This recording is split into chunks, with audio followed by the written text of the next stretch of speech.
Okay, good evening सबको एक बार फिर से। अच्छा सर, जीएसटी में हम लोग time and value of supply है ना सर, यही वाला यही चैप्टर कर रहे थे ना। मतलब क्या समझना होता है time of supply and value of supply में। मतलब इस चैप्टर का सबसे इम्पोर्टेंट कॉन्सेप्ट क्या है कि जब जीएसटी का इम्पोर्टेंस इसमें क्या हो जाता है कि जीएसटी चार्ज किया जाता है ना, जो लोग लास्ट क्लास पे थे उन लोगों को कोई दिक्कत नहीं होगा, बट जिनका लास्ट क्लास एब्सेंट था उनको शायद दिक्कत हो सकता है। वो प्लीज़ क्लास एक बार फिर से रिवाइज करें या फिर क्लास लेके एक बार देख लिया करें, तो फिर दिक्कत नहीं होगा। क्योंकि time and value of supply इसका पूरा कंप्लीट ओवरव्यू हम लोग लास्ट क्लास में देखे थे, एकदम कंप्लीट। मतलब पूरा इसका जो इंट्रोडक्शन कॉन्सेप्ट है कंप्लीटली। आज कुछ क्वेश्चन आंसर और कुछ केस स्टडीज क्वेश्चंस करना है, मतलब जिससे आप लोगों का जो कंप्लीट आइडिया है और इसका यूज़ कैसे करना है कंप्लीट टाइप्स ऑफ क्वेश्चंस में आपको समझ में आ जाएगा। मैं कोशिश करूँगा। हाँ, थोड़ा बहुत डेप्थ है बट इतना भी टफ कुछ नहीं है, बट हाँ थोड़ा सा कंसंट्रेशन बहुत ज़रूरी है, बिकॉज बिजनेस का छोटा छोटा ट्रांजैक्शंस और डेट को लेके काम करेंगे ना सर, तो इसलिए कंसंट्रेशन का बहुत ज़रूरत होगा। बिकॉज वही मैं बार बार बोल रहा हूँ, क्योंकि जब भी कब किस डेट में ट्रांजैक्शंस हुआ है, किस डेट में इनवॉइस इशू हुआ है, किस डेट में पेमेंट मिला है, किस डेट में बुक्स में एंट्री हुआ है, ठीक है। एक ट्रांजैक्शंस मतलब जब भी किसी दो प्रोडक्ट का जो भी मतलब ट्रांजैक्शंस होता है, सपोज आपने किसी को कोई गुड्स सेल किया या फिर आपने किसी को कोई सर्विस दिया, ठीक है। तो एक्चुअली जीएसटी डिपार्टमेंट जो है हमारा, जो इनडायरेक्ट टैक्स डिपार्टमेंट है जो गवर्नमेंट ऑफ इंडिया का, ठीक है, उनका चिंता किस बात को लेके होता है बोले तो उनका चिंता इस बात को लेके होता है कि वो पता कैसे करे कि किस पर्टिकुलर टाइम पे हम जीएसटी रेज करें। तो कॉन्सेप्ट समझ में आ रहा है सर? हेलो, कि मतलब time of GST, time and value of GST concept कहाँ पर प्रॉब्लम है उनको। उनको प्रॉब्लम ये है कि किस पर्टिकुलर टाइम को हम लोग जीएसटी के लिए माने, ठीक है, कि इस पर्टिकुलर टाइम पे आपका जीएसटी एक्चुअली एक्रू होता है। मतलब क्योंकि बहुत सारा, कभी इनवॉइस इशू हो रहा है, कभी पेमेंट हो रहा है, कभी इनवॉइस इशू हो रहा है, कभी पेमेंट हो रहा है, कभी इनवॉइस इशू के बहुत देर बाद पेमेंट हो रहा है। अब कन्फ्यूजन्स का पॉइंट है, और सरकार का तो इनकम का एक ही जरिया है, चाहे गवर्नमेंट कोई भी रहे, है ना। गवर्नमेंट कोई भी चलाए सर, पॉलिटिकल पार्टीज कोई भी हो, लेकिन पैसा तो सबको ज़रूरी है। बिना फंड का कोई भी गवर्नमेंट नहीं चल सकता, इम्पॉसिबल है। तो और आप लोग जानते हो कि जीएसटी से कितना फंड गवर्नमेंट के पास जाता है, कितना फंड जाता है सर? करीब करीब मैं आप लोगों को बताया था, कितना कितना फंड जाता है, करीब 6 ट्रिलियन के आसपास। मतलब अगर 35 ट्रिलियन 2020 का एक हिसाब बता रहे थे आप लोगों को मैं, याद है sir? Government money pipeline. Hello, क्या सर याद आ रहा है कि नहीं आ रहा है, या भूल गए फिर से? बोलो, भूल गए क्या? হ্যাঁ স্যার। भूल गए? वाह। না মনে আছে স্যার। अच्छा अच्छा, याद है, ठीक है। चलो मैं स्क्रीन शेयर करता हूँ और देखो, ठीक है। फिर से याद दिलाता हूँ सर, जीएसटी याद दिलाने का काम करता है बहुत ज़्यादा, मुझे ज़रूरत हो जाता है। Because you have to understand कि गवर्नमेंट का ये देखो सर, ये 33.5 ट्रिलियन का इकोनॉमी का डेटा है। दिस इज 2019-20 का एस्टिमेट है, इंडियन बजट से ही मिला था। इस पैटर्न को मैंने बजट में डिस्कशन किया था। अगर आप लोगों में से जो लोग बजट का क्लास में थे सर, शायद उनमें भी उनको याद होगा। मैं पूरा जिस दिन फरवरी में जिस वीक में बजट निकला था, उसके उसी वीक में मैंने गवर्नमेंट का जो बजट आया था, फाइनेंस बजट 2021 का, उसी बजट को डिस्कशंस हुआ था। उसमें भी मैंने बात किया था कि गवर्नमेंट का जो इनकम आता है सर, टोटल ग्रॉस रिसिप्ट अगर 33.5 ट्रिलियन का हुआ है, उसमें से 6.5 ट्रिलियन स्टेट गवर्नमेंट को जाता है, तो बाकी सेंट्रल गवर्नमेंट के पास जो 27 ट्रिलियन आता है, या टोटल 33.5 ट्रिलियन में से जीएसटी से ही आ जाता है गवर्नमेंट को करीब 6.1 ट्रिलियन। ये 2019-20 का है, ईयर ऑन ईयर वैरी करता है सर। तो सवाल यही है कि गवर्नमेंट को प्रॉब्लम किस बात को है, कि ये जो गवर्नमेंट को पेमेंट मिलता है, तो पेमेंट पाने के लिए उनको एक पर्टिकुलर टाइम को रेज करना होगा कि भाई आपको इस पर्टिकुलर टाइम पे पेमेंट करना है, या फिर आपका जीएसटी इस पर्टिकुलर टाइम पे रेज होगा। क्या आप लोग बात समझ पा रहे हो सर, कि आपका पेमेंट इस टाइम पे होगा, आपका जीएसटी इस पर्टिकुलर टाइम पे होगा। तो हमें सब उसके लिए क्या आइडेंटिफाई करना पड़ेगा? Time value end of supply. मतलब हमें सबसे पहले आइडेंटिफाई ये करना पड़ेगा कि भाई सप्लाई तुम किस टाइम पे हो रहे हो, बिकॉज जीएसटी डिपेंड करता है किस पे? जीएसटी डिपेंड करता है सप्लाई पे। क्या ये बात तो मानोगे ना सर? जीएसटी किस पे डिपेंड करेगा? सप्लाई पे डिपेंड करेगा। अगर सप्लाई आइडेंटिफिकेशन में दिक्कत हो जाए, सप्लाई का टाइम का आइडेंटिफिकेशन में दिक्कत हो जाए, तो फिर जीएसटी का चार्ज कैसे करेंगे? Do you all get this point sir? मौसमी, प्रिया, सबको पूछ रहा हूँ, रोशनी। अगर टाइम ऑफ सप्लाई को आइडेंटिफाई करना मुश्किल हो जाएगा तो फिर जीएसटी किस पर्टिकुलर पॉइंट पे रेज करेंगे? गवर्नमेंट को दिक्कत होगा कि नहीं होगा? हेलो, है दादा है ना? प्रॉब्लम। तो that is the main objective of this chapter. तो आप लोगों को मैं बार बार इसीलिए याद दिला रहा हूँ कि इस चैप्टर का मेन ऑब्जेक्टिव यही है। अब सवाल क्या है कि जब भी हम लोग इस पर्टिकुलर कॉन्सेप्ट को समझने का कोशिश करते हैं, प्रॉब्लम किस क्या क्या मतलब प्रॉब्लम मतलब क्या क्या एरिया को गवर्नमेंट को देखना पड़ता है। बेसिकली गवर्नमेंट को देखना पड़ता है दो पर्टिकुलर इश्यूज, एक है time of supply of goods और एक है time of supply of service. तो बेसिकली आप लोग जानते हो कि एक होता है गुड्स का और एक होता है सर्विस का। ठीक है, ऐसे तो लास्ट क्लास में हम लोगों ने कंप्लीट ओवरव्यू विथ छोटा छोटा एग्जाम्पल से भी हम लोग पढ़े थे, कंप्लीट ओवरव्यू के साथ, और उसका ऑब्जेक्टिव उसका इंपॉर्टेंस वो भी देख लिए थे। काफ़ी इंटरेस्टिंग था वो वाला मतलब कंप्लीट ओवरव्यू, और इम्पॉर्टेंट भी था। लेकिन आज थोड़ा डिटेल्स चर्चा होगा, डीप चर्चा होगा। तो अगर आप time of supply of goods देख रहे हो और time of supply of service देख रहे हो, आपको ना थोड़ा सरकार के हिसाब से सोचना। You have to think from the government's point of view. मतलब ये जो इंडियन गवर्नमेंट है, ठीक है, जीएसटी इंडियन गवर्नमेंट या इंडिया के अंदर जो स्टेट्स है, ठीक है, स्टेट गवर्नमेंट्स, आपको ना थोड़ा उनके नज़रिए से सोचना चाहिए। आप बात समझ रहे हो कि नहीं? कि आपको किसके नज़रिए से सोचना चाहिए? गवर्नमेंट के नज़रिए से सोचना चाहिए कि गवर्नमेंट को क्या क्या कॉन्सेप्ट को लेके हमेशा चलना होता है। ठीक है, जैसे कि गवर्नमेंट को हमेशा सोचना पड़ता है time of supply under forward charge. मैं आपको बात करता हूँ, फॉरवर्ड चार्ज मतलब नॉर्मल सप्लाई। ऐसे जीएसटी का जो मेन कॉन्सेप्ट है ना सर, इसमें जो बंदा एक्चुअली सप्लायर है, ठीक है, मतलब सपोज मानो अगर आप किसी को गुड्स बेच रहे हो, ठीक है, if you want to, if you are selling goods to someone या फिर सम अदर कस्टमर्स, ठीक है, तो आप कौन बन जाओगे सर? आप बन जाओगे सप्लायर। उल्टा साइड में कौन रहेगा? उल्टा साइड में कौन रहेगा सर? आप अगर सप्लायर हो तो ऑपोजिट में कौन है? If you are supplier then opposite में कौन है सर? बोलो ना। एक तरफ सप्लायर होगा, दूसरे तरफ में कौन रहेगा? अरे इजी तो मैटर है, इतना भी टफ कुछ नहीं है, बोलो ना। Recipient. Recipient, thank you sir. एक तरफ सप्लायर है और दूसरे तरफ रिसिपिएंट है। ठीक है, तो ये जो रिसिपिएंट है सर, ठीक है, ये सप्लायर, सपोज मानो ये एक इंसान है जो सप्लायर है। ठीक है, मेरे ड्राइंग पे हंसना नहीं है सर, हाँ, ये मेरा पब्लो पिकासो जैसे ड्राइंग है। मतलब मुझे विश्व खिताब मिला है ड्राइंग के लिए, आप लोगों को जान के खुशी होगा।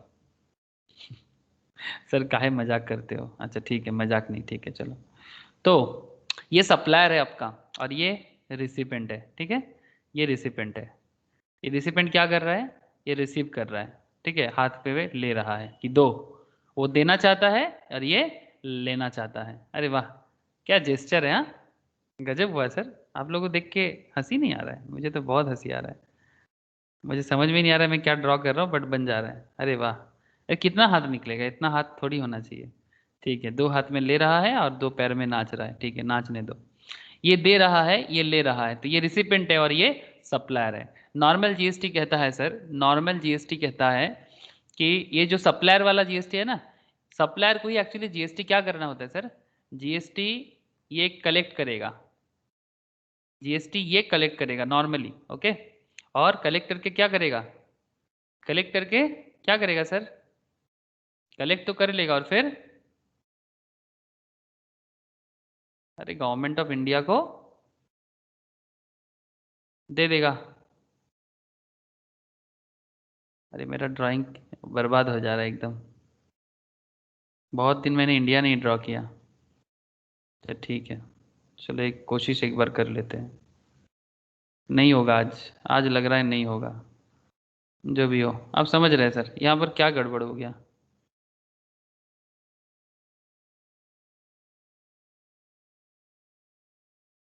ठीक है, चलो, इंडियन गवर्नमेंट को दे देगा। ठीक है, इंडियन गवर्नमेंट को देगा, तो जीएसटी कलेक्ट करेगा कौन? सप्लायर। और देगा किसको? गवर्नमेंट को। चाहे इंडियन में सेंट्रल गवर्नमेंट है, स्टेट गवर्नमेंट है, जिसको मर्जी देगा। ठीक है, सेंट्रल गवर्नमेंट को देगा, स्टेट गवर्नमेंट को देगा।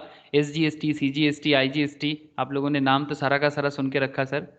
CGST central goods and service tax, SGST state goods and service tax, IGST integrated goods and service tax, and also UTGST, that is union territory goods and service tax. तो इतना तरह का GST है, ये collect करेगा और government को देगा। सर ये तो नॉर्मल बात है, क्यों इस बात को इतना ज़्यादा घुमा रहे हो?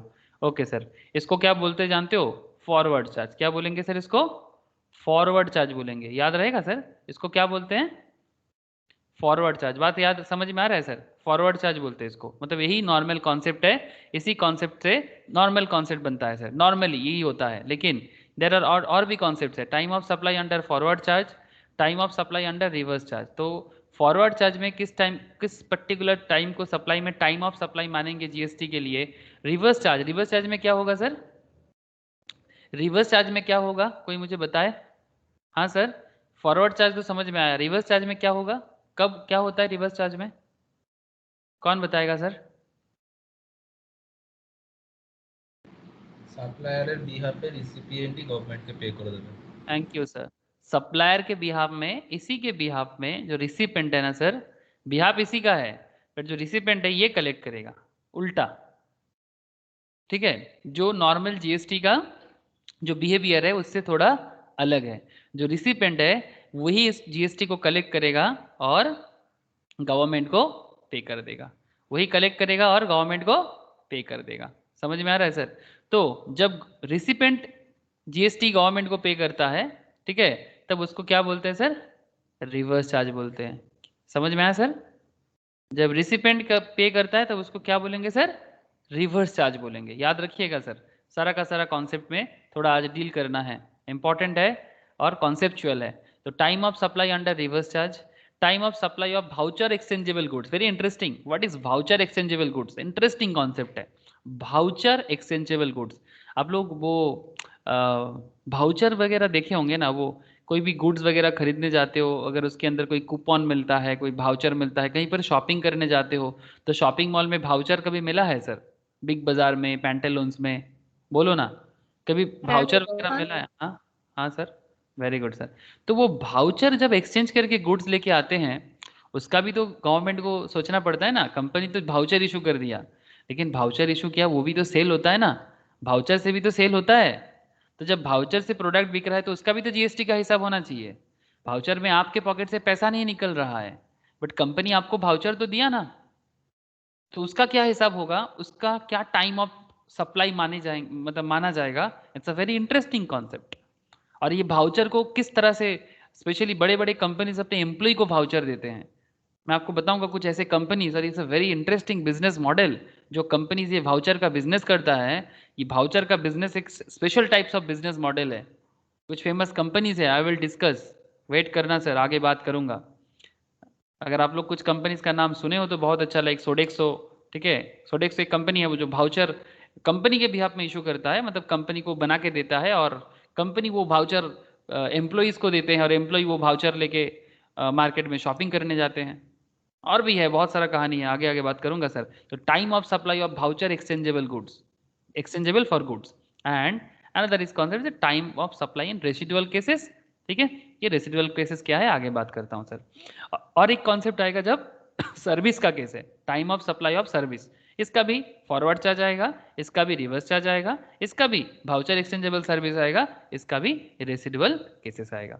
तो पहले एक काम करते हैं ना सर, पहले एक काम करते हैं, पहले गुड्स को समझ लेते हैं, फिर आप सर्विस को समझेंगे। क्या सर, चलेगा? बोलो, पक्का deal?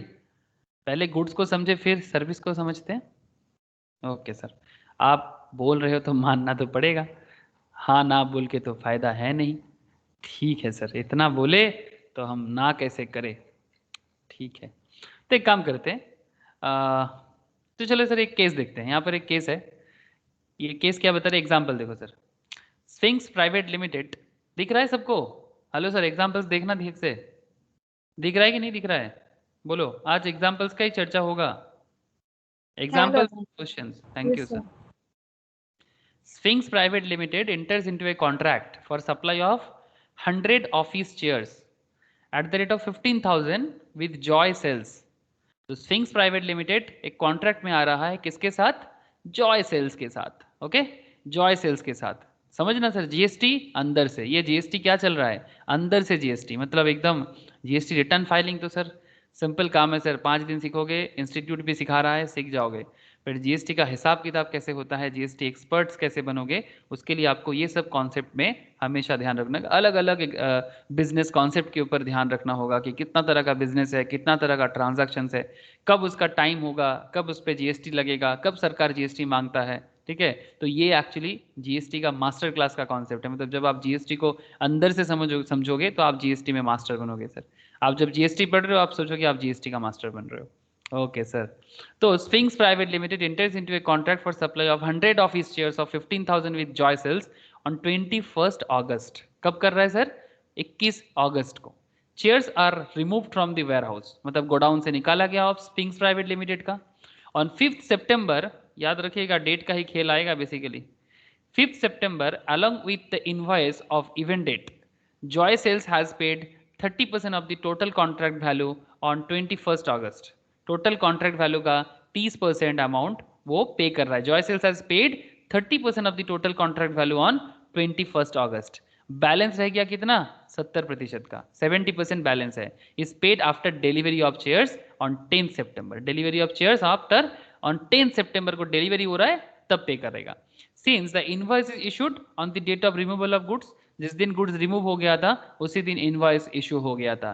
It is issued within the prescribe time limit, मतलब जो पर्टिकुलर टाइम लिमिट है सर उसके अंदर किया है।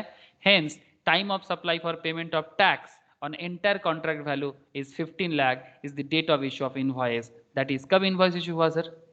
इनवॉइस कब इशू हुआ? 5th सितंबर को ना, अलग with the invoice of event date. Sales हुआ था 21st अगस्त को, तो इनवॉइस इशू हुआ कब? 5th सितंबर को। तो क्या हो गया सर? 5th सितंबर, सेकेंड किसी का आस्था का आज प्रॉब्लम है।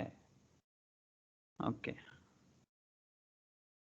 5th सितंबर को इनवॉइस इशू हो रहा है and no GST will be payable on advance of ₹4,50,000 received on 21st अगस्त। तो याद रखिएगा सर, तो पूरा का पूरा 15 लाख का, हाँ 15,000 कितना है? 15,000 शेयर्स, 100 ऑफिस शेयर्स 15,000 करके कितना हो जाता है सर? 15,000 इंटू 100 15 लाख होता है कि नहीं होता? 15 लाख। तो सवाल क्या है? What is the question? Question यही है कि टाइम ऑफ सप्लाई किस डेट को मानेंगे, मतलब आपका date of issue of invoice को माना जाएगा, लेकिन पेमेंट तो हो गया था ना 21st अगस्त को 30%, मतलब 15 लाख का 30% दैट इज 4,50,000। 15 लाख का 30% दैट इज 4,50,000 आपने पेमेंट कर दिया था, बट इस पर्टिकुलर पेमेंट में जीएसटी नहीं पे करना है आपको। ठीक है, मतलब इसको, मतलब गवर्नमेंट जीएसटी नहीं मानेगा, आप जीएसटी पे कर सकते हो, नो इशू। ठीक है, बट जीएसटी इसको जीएसटी पेबल नहीं मानेगा। No GST will be payable on advance of 4,50,000 received on 21st अगस्त। आपका पूरा का पूरा खेल का जो इनवॉइस डेट है दैट इज 5th सितंबर, जिस डेट पे इनवॉइस इशू हुआ है और टाइम लिमिट के अंदर हुआ है, तो उसी डेट को माना जाएगा आपका टाइम ऑफ सप्लाई। इसीलिए 5th September is time of supply और इसी को गवर्नमेंट ध्यान में रखेगा जीएसटी कलेक्ट करने के लिए। ठीक है, तो ये बस एक केस था, ये एक केस था। ऐसा केसेस हजारों लाखों केसेस मार्केट में डेली हो रहा है सर। दिल्ली, मुंबई, कलकत्ता, जहां जहां बड़े बड़े बिजनेसेस हो रहा है, जहां जहां रजिस्टर्ड जीएसटी बिजनेस होल्डर है सर, वहां पर डेली इस तरह का केसेस हो रहा है, चले जा रहा है। ठीक है, तो ये एक नॉर्मल बात था। ठीक है सर, चलो थोड़ा और डिटेल्स में बात किया जाए। ठीक है, तो हम लोग आ गए सर उसी पॉइंट पे, time of supply of goods under forward charge as per section 12। ठीक है, forward charge as per section 12 time of supply के बारे में क्या बताते हैं। ऐसे तो इसके बारे में मैंने कल वाला, मतलब इससे पहला वाला जो क्लास था उसमें डिस्कस किए थे, बट फिर भी यहाँ पर थोड़ा डिटेल चर्चा होगा। ठीक है, वो तो बस ओवरव्यू था, ट्रेलर था, अब थोड़ा मूवीज का डिटेल्स चलेगा। क्या क्या डेट बता रहे हैं sir time of supply of goods under forward charge पे? देखना सर, ये बिल का इमेज से आपको कुछ दिमाग में आएगा। Date of issue of invoice और last date of issue of invoice under section 31। Okay, date of issue of invoice और last date of issue of invoice under section 31। Second क्या बता रहा है sir? Date on which the payment is recorded in the books of account of the supplier. Date on which the payment is recorded in the books of account of the supplier presently irrelevant for the purpose of payment tax. ध्यान रखिएगा, presently irrelevant, currently irrelevant है, किसी time पे relevant हो सकता है। Presently irrelevant, इसलिए law सब कुछ लिख के रखता है, presently irrelevant for the purpose of payment tax and date on which the payment is credited to the supplier's bank account. जिस डेट पे suppliers का बैंक अकाउंट क्रेडिटेड हुआ है उस डेट को भी माना जा सकता है, बट ये भी presently irrelevant for the purpose of payment taxes. इन तीनों डेट में से जो पहले होगा, इन तीनों डेट में से जो पहले होगा, whichever is earlier, उसको एक्चुअली टाइम ऑफ सप्लाई माना जाएगा. ठीक है सर, ये है बेसिक रूल्स. ठीक है, बट ऑब्वियसली प्रेजेंटली जब इररिलेवेंट बता रहे हैं तो आपके लिए सबसे इंपॉर्टेंट क्या रह गया फिर? Date of issue of invoice. But sir इसका काम है इमरजेंसी सिचुएशंस में जब पर्टिकुलर इनवॉइस डेट नहीं मिलता है तो in that cash payment is recorded in the books of accounts या फिर बैंक अकाउंट का क्रेडिट का डेट, कहीं भी डेट को माना जा सकता है. But normally payment of tax के लिए ये दोनों प्रेजेंटली इररिलेवेंट है. तो फिर ऑब्वियसली रूल आपको बता रहा है कि इन तीनों में से जो सबसे पहले होगा व्हिच डेट इज अर्लियर उसको टाइम ऑफ सप्लाई माना जाएगा. इतना कोई बड़ी बात नहीं है सर. ठीक है, थोड़ा ध्यान में रखना पड़ेगा कि इशू ऑफ इनवॉइस का डेट क्या है, जिस दिन पेमेंट को रिकॉर्ड कर रहे हैं बुक्स ऑफ अकाउंट्स में वो डेट क्या है, और date on which the payment is credited to supplier's bank account वो वाला डेट क्या है. इन तीनों डेट में से जो अर्लियर होगा उसी डेट को क्या माना जाएगा? टाइम ऑफ सप्लाई माना जाएगा. बट याद रखना बुक्स ऑफ अकाउंट्स का डेट और क्रेडिटेड ऑफ सप्लायर्स अकाउंट का डेट करेंटली इररिलेवेंट माना जाता है पेबल ऑफ टैक्स के केसेस में. Special procedure under section 148 of the payment of tax in case of goods. ध्यान से सुनिएगा. ठीक है, GST to be paid at the time of supply as specified in section को याद रखना sir 12 subsection 2 clause A. 12 subsection 2 clause A में बता के रखा है, और date of issue of invoice और last date of issue of invoice under section 31. This is a special procedure under section 148 for the payment of tax in case of goods. इसी के चलते ये बोला गया है effectively in case of goods no GST is payable at the time of receipt of advance for supply of goods. ठीक है, no effectively in case of goods no GST is payable at the time of receipt of advance for supply of goods. तो advance supply को ऐसे नहीं माना जाता, mainly date of issue of invoice and last date of issue of invoice को ही माना जाता है. ये स्पेशल प्रोसीडियर्स में है, बट वो बाकी डेट भी इररिलेवेंट नहीं है, वो समय के साथ आगे आ सकता है. चलो सर कुछ एग्जाम्पल्स देखते हैं, फिर आप देखिएगा ये जो भी प्रोविजंस आपको मैं बोल रहा हूँ आपको ईजी लगेगा. ठीक है सर, इलस्ट्रेशन सॉल्व करते हैं, फिर आपसे सवाल लेंगे. इसके बाद भी अगर आपको डाउट रहेगा फिर जरूर सवाल लेंगे. क्वेश्चन देखते हैं sir. A machine has to be supplied at site. A machine has to be supplied at site. एक मशीन उसके जो मशीन्स खरीद रहा है उसके साइट में सप्लाई दिया जा रहा है. It is done by sourcing various components from vendors. It is done by sourcing various components from vendors मतलब जो सेलर, वेंडर्स मतलब जो seller, and assembling the machine eight site. और फिर आपके मशीनरी मतलब प्लांट में आके मशीन्स को असेंबल करके क्या कर रहा है सर? लगा के जा रहा है. The details of the various events are 17 सितंबर को क्या हुआ? आपको क्या ढूंढना है sir? Obviously time of supply ढूंढना है. 17 सितंबर को purchase order with advance of rupees 50,000 is received. Purchase order with advance of 50,000 is received for machines worth rupees 12 lakh. Machine का दाम कितना है? 12 लाख का, जिसमें एडवांस कितना दिया आपने? 50,000 का. And entry duly made in the sellers books of account. Seller ने अपने बुक्स में एंट्री भी कर दिया. ठीक है, 12 लाख का 12 लाख का मशीन है एंड 50,000 का एडवांस मिला है. 20 अक्टूबर को the machine is assembled. Machines को असेंबल मतलब एक जगह में करके टेस्टेड एट साइट, साइट में ले जाके एंड एक्सेप्टेड बाय बायर. ठीक है, साइट को जाके साइट में जाके उसको एक्सेप्ट भी किया गया, टेस्ट भी किया गया और बायर ने उसको एक्सेप्ट भी किया. से फॉर एग्जांपल आपके घर में कोई मशीनरी पार्ट्स इंस्टॉल हो रहा है, आपके घर में कोई बड़ा प्लांट लग रहा है, आपके घर में कोई वाटर प्लांट लग रहा है, कुछ भी हो सकता है. ठीक है, the machine is assembled, tested at site, accepted by the buyer. ये 20 अक्टूबर को हुआ है. 23 अक्टूबर को इनवॉइस रेज हुआ है सर. 23 अक्टूबर को इनवॉइस रेज हुआ है एंड 4 नवंबर को balance payment that is 50,000 payment हुआ था, उसका बाकी पेमेंट बाकी था ना 12 लाख का, 12 लाख का बाकी अमाउंट बाकी है, तो फिर बाकी 11,15,000 बैलेंस पेमेंट रिसीव हुआ है. आपको क्या डिटरमाइन करना है जानते हो? As per the provisions determine the time of supplies in the above scenarios for the purpose of payment of tax. Please sir tell me, question समझ में आया तो बोलना, फिर मैं आगे बढ़ूंगा. ऐसे आप लोगों को क्या लगता है कौन सा डेट होना चाहिए?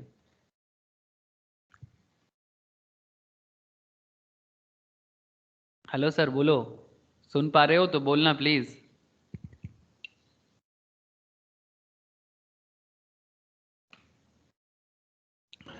सर 23 अक्टूबर. इनवॉइस रेस 23 अक्टूबर। चौथा को लग रहा है 23 अक्टूबर, बाकी सबको भी पूछ लेता हूँ ना सर। मौसमी, प्रिया, प्रियतमा, बोलो सर। रोशनी, आस्था, आस्था आवाज आ रहा है क्या?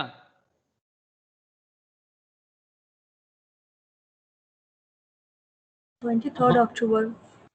सबको लग रहा है 23 अक्टूबर। प्रिया भी बोला 23 अक्टूबर। बाकी किसी को कोई दूसरा आंसर लग रहा है sir? Anyone feel any other answer? बोलो सर, बोलो।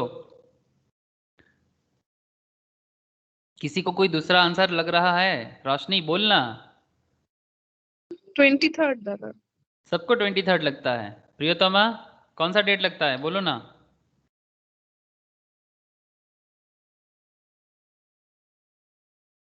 ठीक है सर, चलो देखते हैं क्या आप लोगों का जवाब सही है कि नहीं। विथ एक्सप्लेनेशन ही देख लेते हैं। सिर्फ जवाब देके तो फायदा नहीं है, एक्सप्लेनेशंस भी तो समझना है, रीजंस भी समझना है, लॉजिक भी समझना है। ये लॉ हमें क्या बताते हैं, ध्यान से सुनना सर, लॉजिक भी है। As per notification number 66 2017 CT 1511 2017 registered persons excluding composition supplier. Composition supplier कौन होता है मैं आपको पहले बता दूं। कॉम्पोजिशन सप्लायर जैसे इसका डिटेल्स मैंने दूसरा चैप्टर्स में पढ़ाया था, जिनका नहीं हुआ वो बाद में पढ़ेगा। कॉम्पोजिशन सप्लायर किसको बोलते हैं सर? कॉम्पोजिशन सप्लायर उनको बोलते हैं जिनको रेगुलर जीएसटी में रहने का ज़रूरत नहीं होता है ना, जिसको रेगुलर अकाउंट्स मेंटेन करने का भी ज़रूरत नहीं होता, और वो सारा साल भर जितना बिजनेस करता है उसके ऊपर एक certain percentage of amount income tax sorry GST के हिसाब से पे करता है। They are called composition supplier. ठीक है, मतलब they are not a regular GST payers, but इनको जीएसटी ये पे करता है, बट एक ये टोटल टर्नओवर पे करता है, कोई प्रॉपर अकाउंट्स वगैरह मेंटेन करने का जरूरत इनको नहीं होता है। इसलिए बोल रहा है as per notification registered person excluding composition supplier. Composition are not the proper registered person, मतलब they are not a regular scheme वाला नहीं है, ये सिर्फ कॉम्पोजिशन में करते हैं। ठीक है, has to pay GST on the outward supply of goods at the time of supply as specified in section 12 subsection 2 clause A, that is date of issue of invoice or the last date on which the invoice ought to have been issued in terms of section 31. The date of issue of invoice or the last date on which invoice ought to have been issued in terms of section 31. तो ये rule क्या बताते हैं? Therefore, the time of supply for the purpose of payment of tax for the entire amount कितना है? 12 लाख का ना sir, 50,000 का एडवांस हुआ था और 11,50,000 बाकी बाद में होगा। 20th October, which is the date on which the goods were made available to the recipient as per section 31 subsection 1 clause B, and the invoice should have been issued on this date as per section 12 subsection 2 clause A. मतलब कुछ समझ में आया? आप लोगों का जवाब गलत निकला सर। क्यों गलत हुआ जानते हो? देखो सर, यहाँ पर दाल में कुछ काला था, अब वही काला मैं बोला नहीं था ऑब्वियसली, लेकिन मैं देख रहा था कि आप लोग क्या लॉजिक लगाते हो, इसलिए मैं 3 बार 4 बार आप लोगों को पूछ रहा था। ठीक है, सीधी बात क्या लग रहा था, सीधा कॉन्सेप्ट ऐसा फील हो रहा था कि ठीक है, date of issue of invoice का डेट को ही मानना चाहिए, दैट इज 23 अक्टूबर। ठीक है, बट यहाँ पर लॉजिक क्या काम किया, आप एक बात समझना सर, आप इसको एकदम ऐसे नहीं समझना कि कुछ भी बोल दिया, नहीं सर, कुछ भी नहीं बोल दिया, बात को ध्यान से समझना। 17 सितंबर को परचेज करने के लिए ऑर्डर दिया, ठीक है, सेलर के पास 50,000 मिला, मतलब जो सप्लायर है, 12 लाख का टोटल प्रोडक्ट है, सेलर्स के अकाउंट में 50,000 क्रेडिट हुआ, बहुत अच्छा। 20 अक्टूबर को मशीन एक्चुअली आ गया ना आपके घर पे, जिस दिन मशीन एक्चुअली आपके घर में आ गया, टेस्टेड भी हो गया, बायर ने एक्सेप्ट भी कर लिया, तो फिर अगर बायर ने एक्सेप्ट कर लिया, मशीन भी असेंबल्ड हो गया, टेस्टेड एट साइड भी हो गया, तो फिर आप 20th को ही क्यों नहीं इनवॉइस रेज किया? एज ए बिजनेसमैन सोचो कि अगर बायर ने एक्सेप्ट कर लिया तो आपका इनवॉइस रेज 3 दिन बाद हो रहा है। Is this logical? Hello sir. ना। हाँ, 20th को सब कुछ हो गया, बायर ने एक्सेप्ट कर लिया, और आप 23rd को इनवॉइस इशू कर रहे हो, आप लेट हो एक्चुअली ना इन केस में, you are late. Buyer accept करने से पहले आपको एक्चुअली करना चाहिए था, बायर एक्सेप्ट करने से पहले आपको एक्चुअली करना चाहिए था इनवॉइस का डेट। हाँ, पेमेंट के टाइम पे भी हो सकता है, बट बायर ने तो एक्सेप्ट कर लिया, तो फिर आपका इनवॉइस इशू तो 20th के अंदर हो जाना चाहिए था। यही एक्चुअली सेक्शन 12 सबसेक्शन 2 क्लॉज ए बताते हैं कि जिस दिन बायर एक्सेप्ट करेगा वही डेट तो अर्लियर डेट है, जिस डेट में एक्चुअली आपको इनवॉइस इशू कर देना चाहिए था, बट आपने 23rd को किया, ये आपका प्रॉब्लम। इसीलिए रूल बड़ा सिंपल कहता है 31 जो as per GST law section 31 subsection 1 clause B that which the goods were made available to the recipient as per section 31 subsection 1 clause b and the invoice should have been issued on this date। इसी date में आपको actually invoice issue करना चाहिए था, because आपके पास पूरा का पूरा मौका था। वो अलग बात कि आपने 23 अक्टूबर को इनवॉइस इशू रेज किया, तो 20 अक्टूबर को ही जीएसटी डिपार्टमेंट क्या मानेगा सर? टाइम ऑफ सप्लाई मानेगा। बोलो सर, समझ में आया क्या लॉजिक लगा यहाँ पे और क्या कॉन्सेप्ट यहाँ पर काम किया गया है? इसीलिए जीएसटी बड़ा कंफ्यूज करता है, लेकिन इसके लिए आपको रेगुलर प्रैक्टिस के साथ रहना चाहिए और नॉर्मल कॉन्सेप्ट के साथ थोड़ा एट पार होना चाहिए। तो था प्रिया, बोलो सर, बात समझ में आया कि नहीं आया? हाँ सर, क्लियर हुआ। ओके सर, तो था বোঝা গেছে? তো था बोल। 20 অক্টোবরটা আরেকবার বলবেন? 20 अक्टूबर में क्या हुआ है? 20 अक्टूबर को तो बायर के हाथ में प्रोडक्ट मिल गया था, बायर ने एक्सेप्ट कर लिया था प्रोडक्ट। आपके मतलब जो मशीन्स था वो मशीन्स तो फैक्ट्री के साइट में रिसीव हो चुका था, तो बेसिकली बायर ने एक्सेप्ट कर लिया ऑर्डर को। सपोज मान ले तूने फ्लिपकार्ट से एक ऑर्डर किया प्रोडक्ट, ठीक है? जो प्रोडक्ट तेरे घर में आया, चल सर इसको थोड़ा तेरे को प्रैक्टिकली बताता हूँ। फ्लिपकार्ट से क्या खरीदना चाहता है? बोल जल्दी बोल, कुछ भी ले। फ्लिपकार्ट से क्या खरीदेगा? एसी खरीदेगा? फ्लिपकार्ट एसी बेचता है क्या? एसी बेचता है फ्लिपकार्ट? है। हाँ चलो, एयर कूलर मिल गया मुझे, ठीक है, जो मर्जी ले लेते हैं। तो सर मानो कि ये एयर कूलर आपके घर में आके लगेगा, ठीक है, आपके घर में इंस्टॉल होगा। ये Honeywell 30 litre tower air cooler आपके घर में आके फ्लिपकार्ट इंस्टॉल करेगा, ठीक है? तो इसका इनवॉइस आपको, आपने ऑर्डर जनरेट किया था 17 को, ठीक है? सिंपल कॉन्सेप्ट है, टोटल 10,000 का है। 17 को आपने ऑर्डर जनरेट किया था, 10,000 में से आपने 5,000 पे किया था, से फॉर एग्जांपल, स्टिल 5,000 आपका बाकी है, 5,000 पेड एंड 5,000 ड्यू, ठीक है? 20 अक्टूबर को फ्लिपकार्ट आके आपके घर में इंस्टॉल करके चला गया। फिर वो 20 आपने आपके घर में इंस्टॉल हो गया, मतलब बेसिकली आपका बाइंग हो गया, बाई आपने कर लिया। वो अलग बात कि आप पेमेंट बाद में कर रहे हो, लेकिन सेल हुआ कि नहीं हुआ? जिस दिन फ्लिपकार्ट आपके घर में इंस्टॉल करके गया उस दिन एक्चुअली सेल कंप्लीट हुआ कि नहीं हुआ? बताना प्लीज। 23rd को फ्लिपकार्ट आप पे इनवॉइस इशू कर रहा है, ठीक है? It's not, there is no problem, 23rd का इनवॉइस इशू करने में प्रॉब्लम नहीं है। पर जीएसटी डिपार्टमेंट क्या सोच बोल रहा है कि मेरे लिए तो टाइम ऑफ सप्लाई 20th को ही होगा। क्या वो गलत बोल रहा है? आप बाकी पेमेंट आप 4 नवंबर को दे रहे हो, कोई प्रॉब्लम नहीं है। बाकी 50,000 का जो ड्यू था वो आप 4 नवंबर को पे कर रहे हो, मतलब आपका यहाँ पर 5,000, बाकी 5,000 का पेमेंट आप कब दे रहे हो सर? 4 नवंबर को दे रहे हो, ठीक है? उससे क्या प्रॉब्लम है? पर जीएसटी डिपार्टमेंट के लिए टाइम ऑफ सप्लाई क्या बोल रहा है? 20th को, जिस दिन सेल एक्चुअली कर रहा है सप्लायर। क्या वो बहुत गलत बोल रहा है सर? क्या बहुत ज्यादा इलॉजिकल लग रहा है क्या पॉइंट? तो था बोल। না স্যার, সেল হয়ে গেছে, তাহলে ইনভয়েসটা ওই দিনই ইস্যু করা উচিত ছিল। Exactly this is the point here, this is the point here. इसके एक्सेप्शंस पॉइंट भी आ सकता है, ऐसा नहीं कि इसका एक्सेप्शनल नहीं हो सकता, इसका भी एक्सेप्शनल हो सकता है। वो केस टू केस डिपेंड करता है। ये एक जनरल केस है, एकदम जनरल केस है।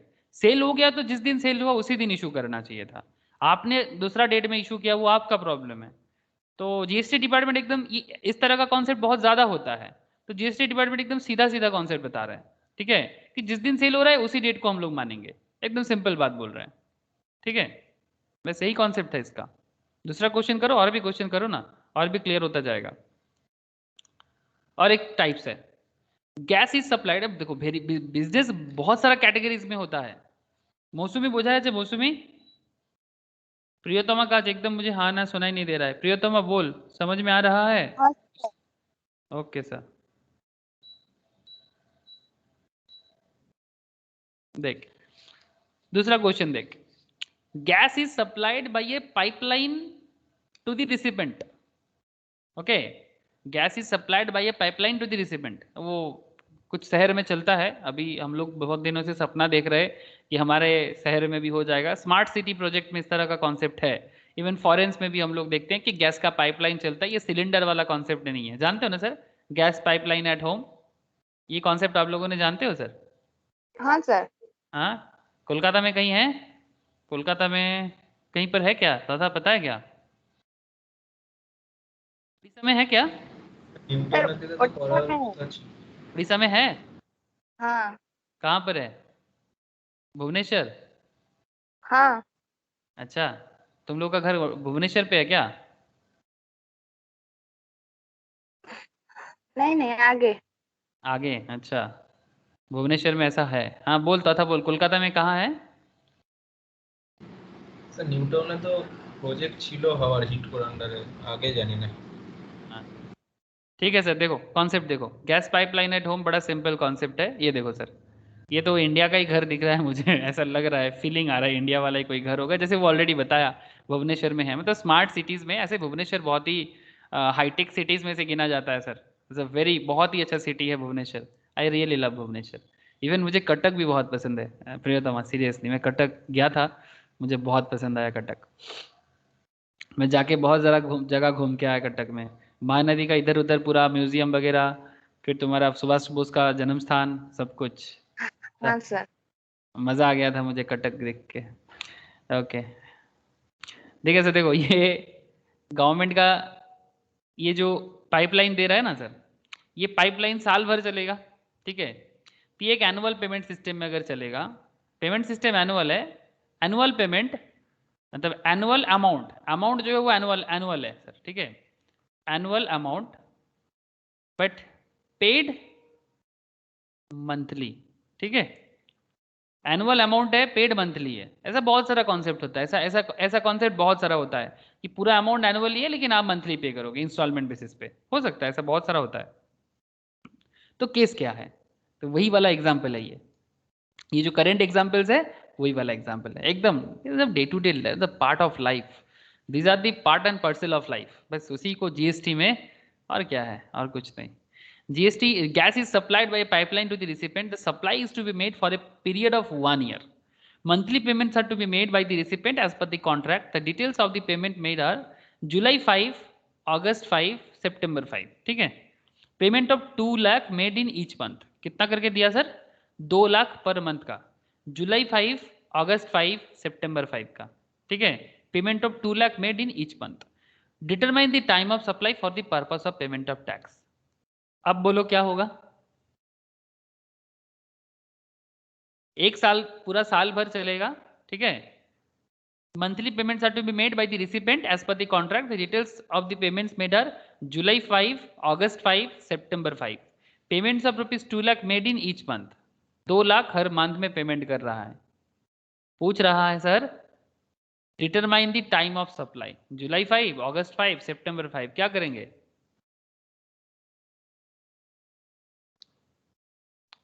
क्या करेंगे? कॉमन सेंस क्या बता रहा है, बोलो तो।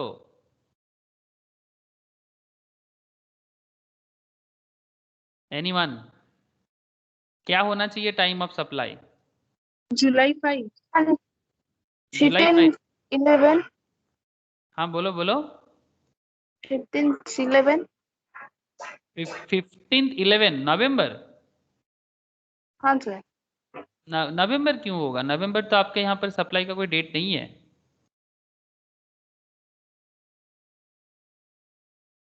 इनवॉइस पहले रेज होगा, उसके बाद ही ना पेमेंट होगा। मुझे पहले बताओ पेमेंट का सिस्टम क्या होता है? आप पहले पेमेंट कर देते हो, बाद में इनवॉइस रेज होता है। एडवांस पेमेंट का कॉन्सेप्ट थोड़ा अलग होता है। अगर कोई एडवांस पे कर देगा तो उसको कैसे एडजस्ट करेगा, there is a concept. But in general सोचो, अभी इन जनरल सोचो कि अगर आपको पेमेंट करना है तो आप क्या सोचोगे? इनवॉइस पहले रेज होगा फिर पेमेंट करेंगे ना। कॉन्सेप्ट क्या होता है? पहले ड्यू इनवॉइस आता है फिर पेमेंट होता है। इनवॉइस कब क्रिएट किया जाता है? ड्यू के लिए क्रिएट किया जाता है ना। इनवॉइस हाँ मींस, है ना। तो एटलीस्ट पेमेंट से पहले इनवॉइस रेज होना चाहिए। सिंपल क्या रहता था? पेमेंट से पहले ही इनवॉइस रेज होना चाहिए। ये सर नो? हाँ सर। तो सिंपल यही सिस्टम यहाँ पर भी बोल रहा है। तो यहाँ पर भी कॉन्सेप्ट क्या है, एज पर नोटिफिकेशन में बोला गया था 15/11/2017 को registered person excluding again composition supplier has to pay GST on the outward supply of goods of the time of supply as specified in section 12 subsection 2 clause A. Date of issue of invoice or the last date of issue of invoice or the last date on which the invoice ought to have been issued in the terms of section 31 as per section 31 subsection 4। ये subsection 4 में बोला गया है in case of continuous supply of goods where successive statements of accounts, because bar bar accounts होएगा, बार बार successive payments होगा, इस month का payment, next month का पेमेंट, नेक्स्ट मंथ का पेमेंट चलता जाएगा, are involve, the invoice is issued before और at the time of each such statement is issued. जितना बार आप स्टेटमेंट इशू करोगे, जितना बार आप इनवॉइस इशू करोगे, उससे पहले होना चाहिए, ठीक है, बिफोर और at the time of each such statement is issued और as the case may be each such payment is received, ठीक है, अगर केस में रिसीव का पहले वो भी हो सकता है। Therefore invoice should been issued for 2 lakh each on और बिफोर जुलाई 5, बिफोर जुलाई 5 होना चाहिए, अगस्त जुलाई 5 होना चाहिए एंड सितंबर टू जुलाई 5 होना चाहिए when monthly payments of ₹2 lakhs are received. Okay, thus assuming that invoice is issued on July 5, August 5 and September 5, the time of supply for the purpose of payment of tax will be July 5, August 5, September 5 respectively for the goods valued at ₹2 lakh each। मतलब जितना बार payment होगा, जितना बार payment receive होगा, payment of tax उतना बार generate होगा। अगर बार बार होगा, बार बार होगा, पर मंथ होगा, पर मंथ होगा, क्योंकि ये कंटिन्यूअस सप्लाई का केस है सेक्शन 31 सबसेक्शन 4 के हिसाब से। सिंपल है ना, यही तो रियल लाइफ में ऐसा ही तो होता है, जितना बार आपका पेमेंट इशू होगा उतना बार आपका इनवॉइस रेज होगा, और जो डेट आपको मिलेगा अगर वही डेट अवेलेबल है तो वही डेट, अगर उससे पहले वाला डेट अवेलेबल है तो पहले वाला डेट। क्या सर लॉजिकल है कि नहीं है, बोलो। मतलब तीनों डेट ही आपका आंसर होगा। क्लियर है क्या ये वाला पॉइंट? पॉइंट क्लियर है? क्लियर है sir. Thank you sir. Okay, यहाँ पर एक कॉन्सेप्ट है सर, एक एक्स्ट्रा कॉन्सेप्ट। क्या होता है? Excess payment up to 1000। Suppose मानो हम लोग बहुत केस में क्या होता है ना, किसी को कोई एक्सेस पेमेंट कर देते हैं पहले, ठीक है, तो अगर कोई किसी को एक्सेस पेमेंट 1000 तक कर देता है, option of taking invoice date as time of supply, तो उस केस में इनवॉइस डेट का क्या ऑप्शंस रहता है? In terms of provision to subsection 2 of section 12 for a payment of up to 1000 received in excess of the value of the goods, मतलब अगर suppose मानो कि 2000 का गुड्स है, अगर आपने 3000 ले लिया, समथिंग लाइक दैट, 1000 से ज्यादा ले लिया, the supplier can choose to take the date of invoice issued with respect to such excess amount as the time of supply for goods for such excess value. Since with effect from 15/11/2017, GST on supply of goods is payable only on the basis of issuance of invoice. सिर्फ invoice के basis पे ही GST payable होना चाहिए। This provision is practically irrelevant for the supply of goods.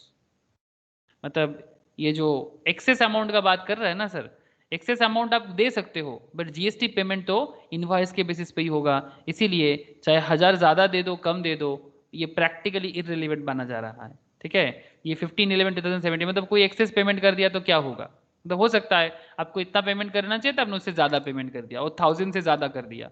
तो concept ये बताते हैं कि आपका इनवॉइस इशुएंस के समय को ही आपका पेमेंट ऑफ जीएसटी का ही बात करा जा रहा है sir.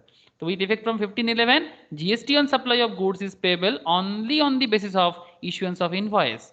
This provision is practically irrelevant. मतलब आप एक्सेस पेमेंट क्यों करोगे, और क्योंकि आपको तो इनवॉइस के बेसिस पे पेमेंट करना है, तो फिर जीएसटी पेमेंट का जो कॉन्सेप्ट है वो इस केस में इररिलेवेंट माना जाएगा। अगर आप पेमेंट बाई चांस कर दोगे तो फिर वो रिफंड के लिए क्लेम करना पड़ेगा, बट जीएसटी के साथ इसका डायरेक्ट कोई कनेक्शन नहीं है। बात समझ में आ रहा है sir? Option of taking invoice date as time of supply, मतलब जो एक्चुअली इशुएंस ऑफ इनवॉइस है उसी डेट को माना जाएगा। बस ये थोड़ा याद रखना, जो इशुएंस ऑफ इनवॉइस जो शुरू से हम लोग बोल रहे हैं वही वाला कॉन्सेप्ट। ओके, तो ये था फॉरवर्ड चार्ज सर, ठीक है, ये था फॉरवर्ड चार्ज, ये था फॉरवर्ड चार्ज। अब क्या बोलेंगे सर? अब रिवर्स चार्ज पढ़ेंगे। फॉरवर्ड हो गया, अब बोलेंगे section 12 subsection 3, section 12 subsection 3 that is reverse charge. आप लोगों को स्टार्टिंग में मैंने बोला था ना कि नॉर्मल केस में क्या होता है, सप्लायर को पेमेंट करना पड़ता है। और हम लोग अभी जो बात करेंगे वो क्या है, रिसिपेंट का केस है। रिसिपेंट गवर्नमेंट को पे करेगा। तो ऐसा केसेस में क्या होता है, रिसिपेंट जब कलेक्ट करेगा तो ऐसा केसेस में जीएसटी का टाइम ऑफ सप्लाई क्या माना जाएगा। ठीक है सर, बोलो बात समझ में आया कि नहीं आया? अरे सर हाँ बोलो, समझ में आ गया, इतना भी कुछ नहीं है, आप जितना बार बार पूछते रहते हो। अच्छा ठीक है सर, बार बार पूछेंगे नहीं, आपको मैं समझा देता हूँ। अच्छा, time of supply of goods under reverse charge, time of supply of goods under reverse charge. पहले थोड़ा रूल्स देख लेते हैं क्या बता रहे हैं, शॉर्ट में रूल्स को देख लेते हैं। रिवर्स चार्ज में क्या होता है, जैसे कि ये ट्रांसपोर्टर सर, एक्चुअली ट्रांसपोर्टर का क्यों दिया, transporter actually reverse charge mechanism में होता है। ट्रांसपोर्टर सप्लायर होता है बट एक्चुअली जीएसटी पे करना पड़ता है सर फैक्ट्री को। ये इन जनरल कॉन्सेप्ट है। गुड्स ट्रांसपोर्ट एजेंसी के केस में ऐसा होता है, इसलिए इसी का इमेज देके रखा है, बड़ा पॉपुलर है सर। ठीक है, तो date on which goods are received, किसके लिए, फैक्ट्री के लिए। Factory is not the supplier of goods, factory is the receiver of goods. ये समझो सर, फैक्ट्री गुड्स का रिसीवर है कि सप्लायर है? हेलो, फैक्ट्री गुड्स का रिसीवर है कि सप्लायर है? सप्लायर। हाँ सर, सप्लायर है।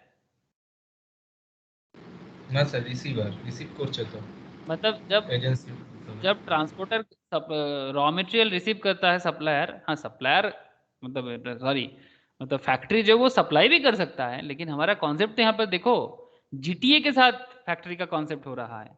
मतलब कोई गुड्स ट्रांसपोर्टर रॉ मटेरियल लेके फैक्ट्री में आके डाल रहा है, तो यहाँ पर सप्लायर एक्चुअली कौन है, सप्लायर या तो ट्रांसपोर्ट एजेंसी है या फिर जो को सप्लाई किया वो है। तो ऐसा केसेस में ट्रांसपोर्टर और फैक्ट्री के बीच में सब फैक्ट्री को रिसीवर माना जाएगा जो एक्चुअली रॉ मटेरियल को रिसीव कर रहा है। ठीक है, तो इसलिए वो किस कॉन्सेप्ट में आता है सर, रिवर्स चार्ज कॉन्सेप्ट में आता है। तो ऐसा कॉन्सेप्ट में ट्रांसपोर्टर से जीएसटी नहीं लिया जाता, जीएसटी फैक्ट्री ओनर से लिया जाएगा, जो बेसिकली ट्रांसपोर्टर के बिहाफ में जीएसटी पे करेगा। सिंपल बात है, ट्रांसपोर्टर के बिहाफ में वो जीएसटी पे करेगा। तो ये जीएसटी पे करने का क्या सिस्टम है ये थोड़ा देख लो। मतलब टाइम ऑफ सप्लाई किस डेट को मानेंगे और क्या कॉन्सेप्ट है इसका। Date on which goods are received, date on which the payment is recorded in the books of accounts of the recipient of the goods, and date on which the payment is debited from the bank account of the recipient of the goods. इसमें कोई irrelevant वाला concept नहीं है। और एक concept है sir 31st day from the issue of invoice by the supplier, 31st day from the issue of invoice by the supplier, 31st day from the issue of invoice by the supplier। इन तीनों में से, चारों में से जो पहले होगा वो वाला डेट को माना जाता है। If it is not possible to determine the time of supply through above parameters, अगर ये चारों में से हम लोग ढूंढने में नाकाम रहे, ठीक है, if it is not possible to determine the time of supply through above parameters then time of supply will be, तो टाइम ऑफ सप्लाई क्या मानेंगे सर, जिस डेट में बुक्स ऑफ अकाउंट्स में रिकॉर्ड हो रहा है, date on which goods are recorded in the books of account of the recipient of supply, उस डेट को मानेंगे। अगर वो चारों डेट पता नहीं चलता, डिटरमाइन करने में दिक्कत हो रहा है, जिस डेट में बुक्स ऑफ अकाउंट्स में रिसिपेंट एंट्री डालेगा वो डेट को मानेंगे। बात समझ में आ रहा है सर? बोलो, प्रोविजन क्लियर है तो फिर आगे क्वेश्चन सॉल्व करेंगे। ए मौसमी बोलना, क्लियर हो रहा है कि नहीं हो रहा है? मौसमी का आवाज ही नहीं मिला। सर हाँ सर, ओके। आस्था समझ में आ रहा है? आस्था आया है कि नहीं? आस्था का आज बहुत दिक्कत हुआ है। ओके ठीक है, प्रिया रोशनी बोलो, क्लियर है? क्लियर है सर। ओके चलो सर, कुछ इलस्ट्रेशंस को देखते हैं तो कॉन्सेप्ट और थोड़ा क्लैरिटी आ जाए।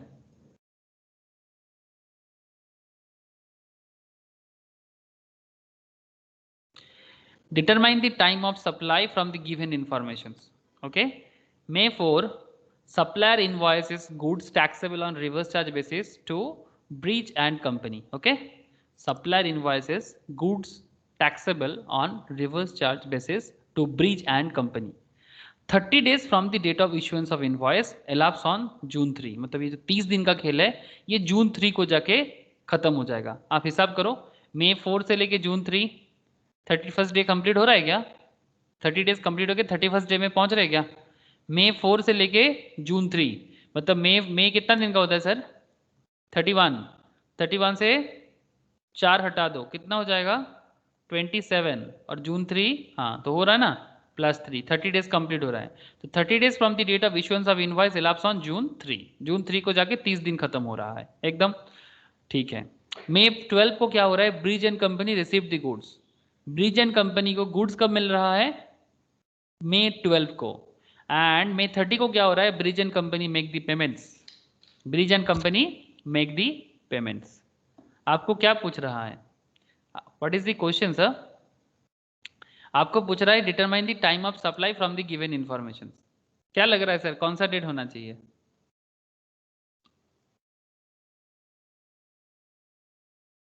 रिवर्स चार्ज है, ध्यान रखना। रिवर्स चार्ज मैकेनिज्म में ध्यान रखना। बोलो सर, कौन सा डेट होना चाहिए चारों में से? हाँ, मई 4, May 12. मई 12। अच्छा, मई 12 मुझे आंसर मिला, मई 12। बाकी लोगों को क्या लगता है, बोलो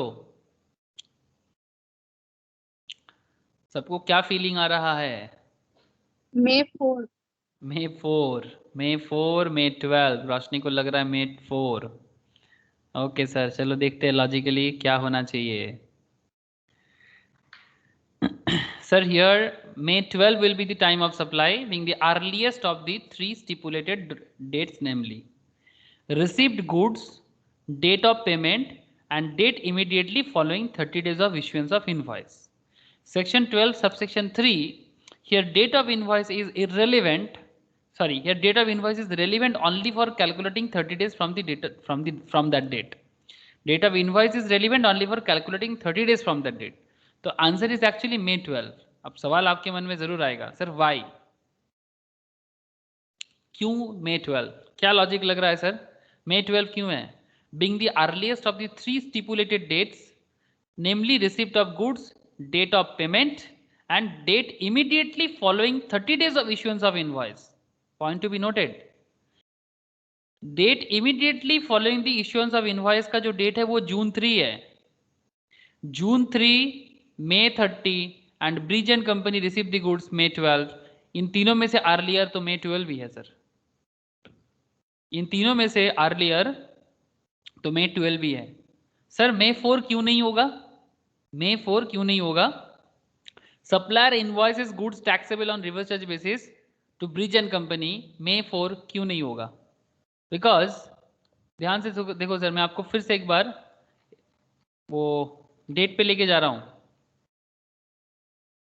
देखो सर क्या बोल रहा है, date on which goods are received. कौन सा डेट में गुड्स रिसीव हुआ है, बोलो ना, कौन सा डेट में गुड्स रिसीव हुआ है? 12th में ना, 12 को रिसीव हुआ है, यस और नो? हाँ सर। अच्छा, record in books of accounts का डेटा तो है नहीं। अच्छा, payment is debited the bank account, कब होगा, पेमेंट कब हुआ है? May 30. May 30। और 31st day from the issue of invoice by the supplier क्या है, ये कौन सा डेट होगा? 3rd जून, यस ना? हाँ सर। हाँ, तो 3rd जून 12th में, और 3rd जून 12th में, और कौन सा डेट था, सॉरी, एक था 3rd जून, एक था 12th में, और एक था जुलाई 3 payment of goods. Oh sorry, आपने गलत बोला, जुलाई 3 था ना पेमेंट ऑफ गुड्स, वही मैं सोच रहा कुछ तो गड़बड़ हो गया। 3rd जून को तो इनवॉइस इशू होने के बाद वो डेट ये हुआ सर, ठीक है, तो पेमेंट तो हुआ था, पेमेंट हुआ था जुलाई 3 में, तो जुलाई 3, जून 12 एंड जून 3, सॉरी मैंने गलत डेट ले लिया, एक सेकंड, ये अलग है, अलग है, सॉरी, ठीक ही बोला था, ठीक ही बोला था, ठीक है सर, ये वाला क्वेश्चन है ना, May 30, May 12 और जून 3। हाँ बोलो सर, बोलो क्या सवाल है, बोलो। May 30 ब्रिज एंड को मेक्स द पेमेंट। हाँ May ठीक 30 है, ना। May 30 को ब्रिज एंड कंपनी May 30 को पेमेंट मिला, ठीक है, अकाउंट डेबिटेड हुआ, अकाउंट डेबिटेड हुआ, पेमेंट किया तो अकाउंट डेबिटेड हुआ, ठीक है। ब्रिज एंड कंपनी को रिसीव हुआ May 12 को, ठीक है, receive of the goods, and June 3 जो है वो आपका इनवॉइस इशू करने का 30 डेज के बाद जो 31 डेज का एक्सपायरेशन डेट है वो डेट है, ठीक है। ये सप्लायर ऑफ इनवॉइस प्रोविजंस में कहीं पर नहीं था।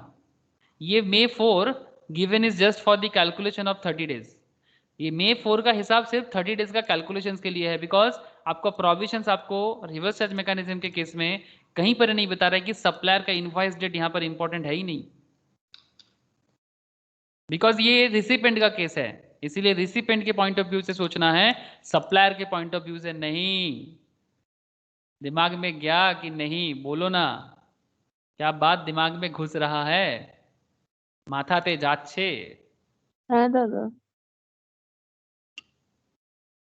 কথা বল, বোঝা গেছে কি না? है सर। ठीक है, देखो सर, छोटा छोटा चीज क्या दिमाग खराब कर रहा है ना। हाँ सर, जीएसटी दिमाग खराब नहीं करेगा, थोड़ा प्रैक्टिकली सोचना पड़ेगा और थोड़ा मेहनत के साथ रहना पड़ेगा। नहीं तो ये डेट का कैलकुलेशन सीरियसली ऐसा लगता है ना जैसे दिमाग के ऊपर से जा रहा है, लेकिन ऐसा भी कोई बात नहीं है। ओके अगेन, चलो सर, रूल्स याद होगा आपको। Determine the time of supply from the given information. May 4 supplier invoice goods taxable on reverse charge basis to Pillar and Company 30 days from the date of issuance of invoice elapsed on June 3. Okay, June 12 को Pillar and Company received the goods which were held up in transit.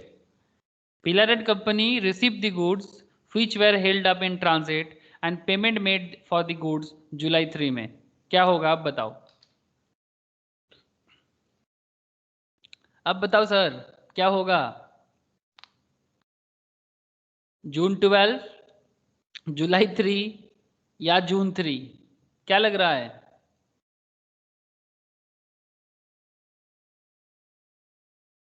क्या लग रहा है? कुछ भी नहीं लग रहा है सर, कंफ्यूज हो गए? अरे क्यों कंफ्यूज होते हो सर? कंफ्यूजन ही कंफ्यूजन है, सॉल्यूशन कुछ पता नहीं। हाँ बोलो। देखो sir, June 4 that is 31st day from the date of supplier invoice will be the time of supply being the earliest of the 3 stipulated dates, namely receipt of goods, date of payment and date immediately following 30 days of issuance of invoice of section 12 subsection 3। तो जून 4 का जवाब होना चाहिए। हमारे यहाँ पर क्या क्या डेट था? हमारे यहाँ पर क्या क्या डेट था? ये देखो सर, अरे 31st डे कब हो रहा है? 3 जून को हो रहा है कि 4 जून को हो रहा है? बताओ ना। इस डेट के हिसाब से कौन सा डेट हो रहा है? 3 जून हो रहा है या 4 जून हो रहा है? 4th June 4 जून। 30 डे तो 30th डे हो रहा है जून 3 को, तो ये हमारा 31st डे कौन सा है? 31st डे है हमारा 4 जून को, है ना? तो 4 जून, जून 12, जुलाई 3, 4 जून पहले आ रहा है ना, इसलिए 4 जून होना चाहिए। और आपका रूल्स आपको फिर से एक बार मैं याद दिलाता हूँ, आपका रूल्स आपको मैं फिर से एक बार याद दिलाता हूँ। रूल्स आपको क्या बताता है? Date on which goods received, date on which payment is recorded, date on which the payment is debited and 31st day from the issue of the invoice by the supplier. तो हमारे इस case में 31st day from the issue of invoice of the supplier का जो date है वो 4 जून का जो डेट आया ना सर, वो 4 जून सबसे पहले हुआ, इसीलिए माना गया। सर एक चीज याद रखना, if it is not possible to determine the supply through above parameters, अगर ये ऊपर का कोई भी चार हमें समझ में नहीं आ रहा है, डेट मिसिंग है रियल लाइफ में, हाँ अगर डेट मिसिंग है तो कौन सा डेट होना चाहिए? या फिर एग्जाम में भी सवाल कर सकते हैं, if all the information are missing then which date should be counted as time of supply in case of reverse charge mechanism? Then your answer should be date on which goods are recorded in the books of accounts of the recipient of supply, that date should be treated as time of supply for the supply of goods in case of reverse charge mechanism, RCM. बोलो sir, clear है कि नहीं? Clear है कि नहीं? समझ में आ रहा है? दिमाग में घुस रहा है? হ্যাঁ দাদা थैंक यू सर। ओके, बस थोड़ा कंसंट्रेशन चाहिए और कुछ नहीं, और बाद में एक बार गो थ्रू कर लीजिएगा तो फिर दिमाग में सीरियसली फिट हो जाएगा, नहीं तो और कुछ नहीं, बस कंफ्यूज हो जाओगे। Time of supply of vouchers exchangeable for goods, ठीक है, थोड़ा लेवल अप है सर, थोड़ा लेवल अप मतलब आपको रियल लाइफ के साथ ज़्यादा कनेक्ट कर रहा है। अगर जीएसटी एक्सपर्ट बनना है तो ये सब तो जानना पड़ेगा ना। Time of supply of vouchers exchangeable for goods, vouchers का केस क्या है? ठीक है, सेक्शन 12 सबसेक्शन 4, मैं आपको स्टार्टिंग में बता रहा था वाउचर्स के बारे में। चलो सर, आपको मैं वाउचर्स के बारे में बताने से पहले एक बार एक कंपनी का केस बताता हूँ, ठीक है?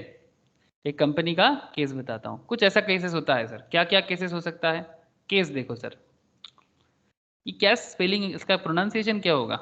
एस्मी सेल्स, हाँ, या एक्मी, क्या बोलेंगे सर इसको? एक्मी या एस्मी, क्या बोलेंगे? Acme, acme. एक्मे, ओके, ठीक है। ये अंग्रेज लोग क्या चीज़ का क्या प्रोनाउंसिएशन करता है मुझे समझ में नहीं आता। एक्मे सेल्स, ठीक है। Limited sales, Acme sales limited sales, Acme sales limited sales, अच्छा चलो ठीक है। Sales food coupons to a company, क्या दे रहा है सर? ये कंपनी फूड कूपन्स दे रहा है, sales food coupons to a company. ये Acme sales limited food coupons देता है कंपनी को। कंपनी क्या करता है? Gives this coupons to its employees as part of the agreed perquisites. Perquisites आप लोगों ने सैलरी में पढ़ा सर, सभी ने सैलरी में पार्क्विजिट्स के बारे में सुना। जो कंपनीज अपने ऑर्गेनाइजेशंस में जो लोग काम करते हैं उनको स्पेशल बेनिफिट्स देने के लिए, कंपनी में उनका मन जीतने के लिए, उनको मोटिवेट करने के लिए प्रोवाइड करते हैं। जैसे कि मोटर कार देते हैं, मेडिक्लेम देते हैं, मतलब जो मेडिकल फैसिलिटीज़ देते हैं, एडुकेशनल फैसिलिटीज़ देते हैं, बच्चों के लिए पढ़ने का फैसिलिटीज़ देते हैं, हॉस्टल का फैसिलिटीज़ देते हैं। याद आ रहा है सर? पार्क्विजिट्स में बहुत कुछ पढ़े थे, याद आ रहा है कि नहीं? सिमिलरली पार्क्विजिट्स में इस तरह का फूड कूपन्स भी दे सकता है, ठीक है। आप अपने ग्रॉसरीज का कूपन भी ले सकते हो ग्रॉसरीज खरीदने के लिए, समझ में आ रहा है ना? आप ग्रॉसरीज भी ऐसे ले सकते हो, ठीक है। तो फूड कूपन लेना, ग्रॉसरीज लेना, तो ये कंपनी एम्प्लॉय को देता है कि भाई जाओ कूपन लो और खरीदो।